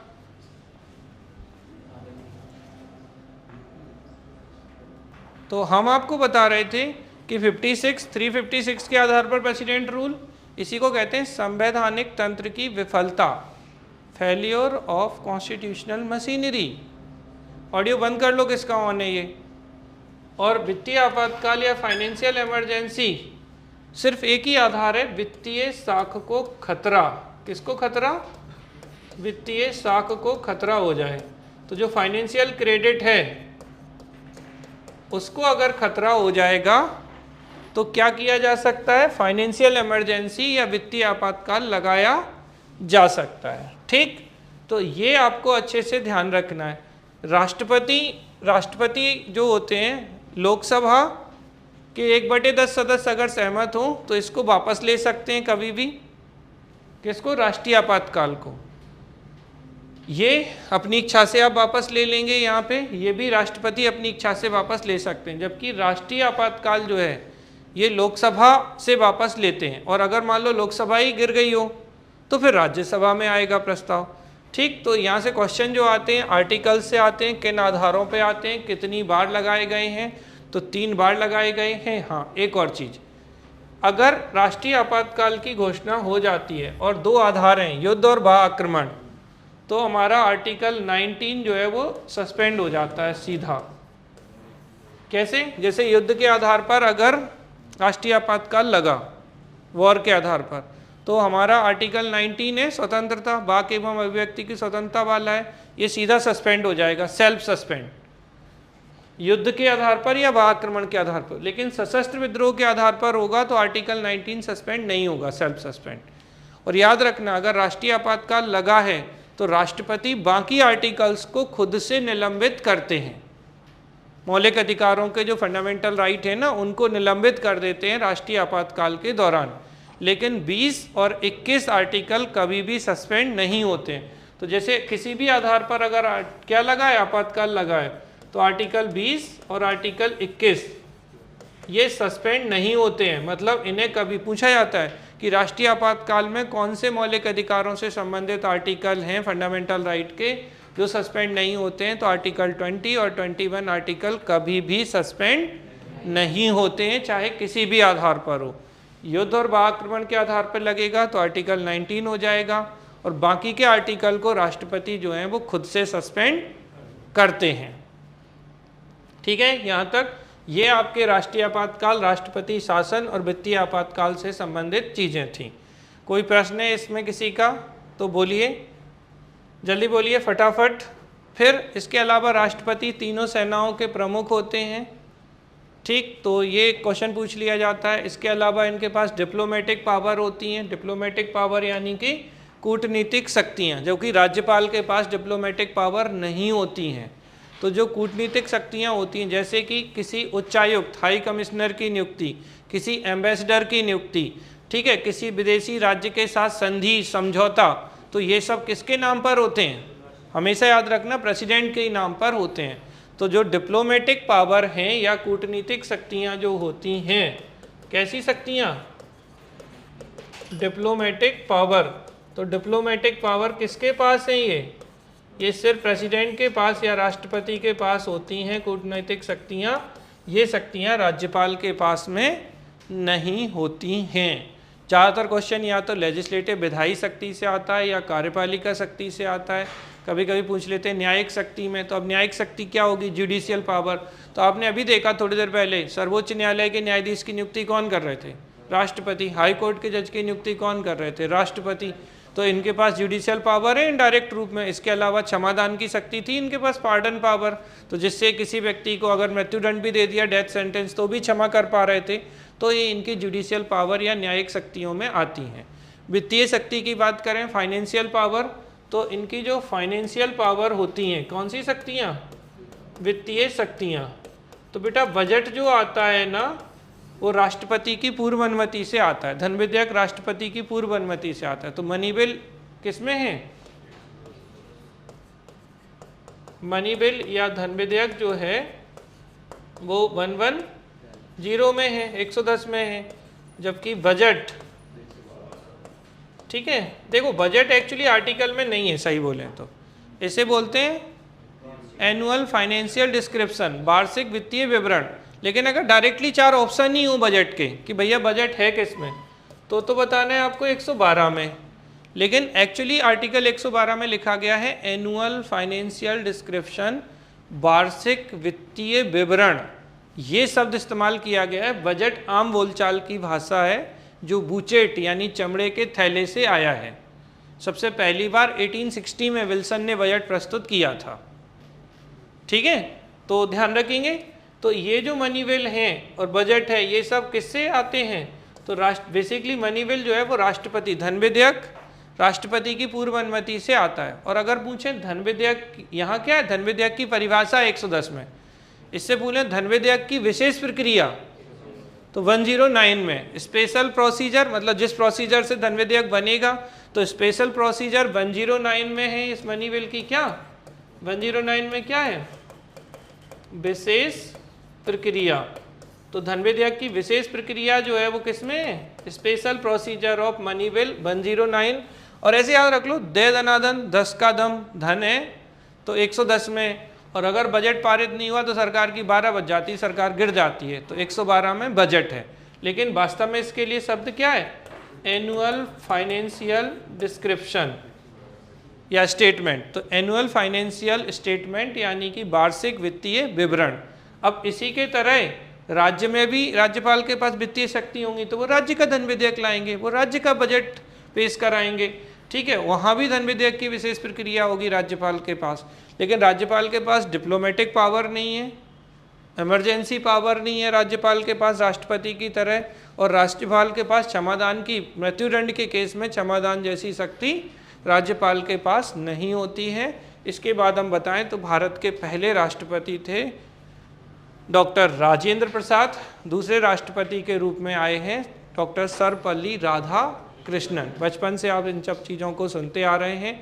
निर्दलीय राष्ट्रपति के रूप में, सॉरी निर्विरोध, निर्दलीय नहीं, जिनका किसी ने अपोज नहीं किया था, तो वो थे नीलम संजीवन रेड्डी। तो नीलम संजीवन रेड्डी निर्विरोध राष्ट्रपति चुने गए थे, हालांकि ये लोकसभा अध्यक्ष भी थे।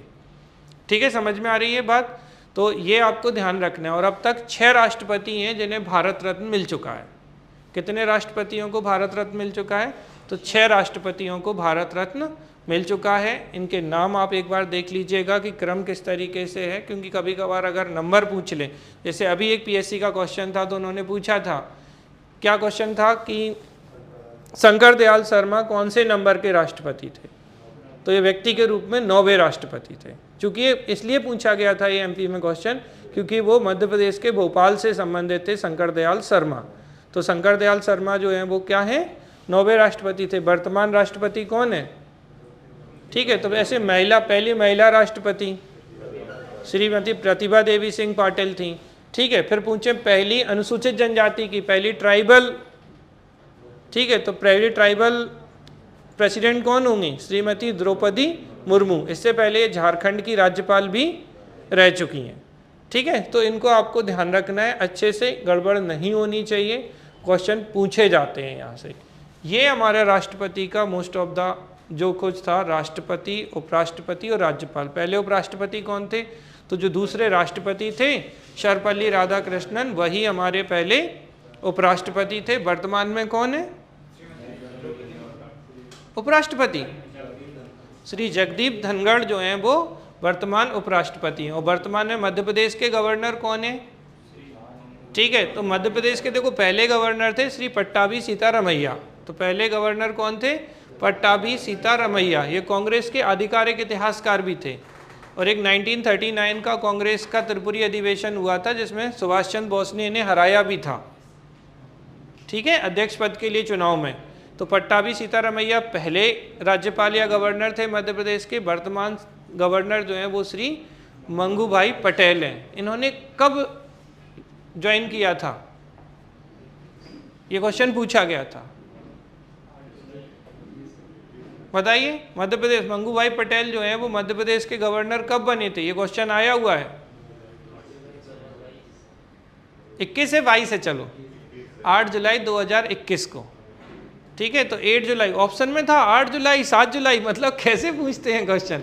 तो 8 जुलाई को याद रखना है 2021 को श्री मंगू भाई छगन भाई पटेल जो कि गुजरात से संबंधित हैं, वर्तमान में मध्य प्रदेश के राज्यपाल हैं। और मध्य प्रदेश के सीएम कौन है? ठीक है, तो बढ़िया इज्जत से डॉक्टर मोहन यादव जी, ठीक है, पीएचडी किए हुए हैं भाई। आपको ये ध्यान रखना है कहाँ से हैं, और ये उज्जैन से हैं। तो ये आपका राष्ट्रपति, उपराष्ट्रपति, राज्यपाल की कहानी हो जाती है। पर्याप्त है और कंटिन्यू।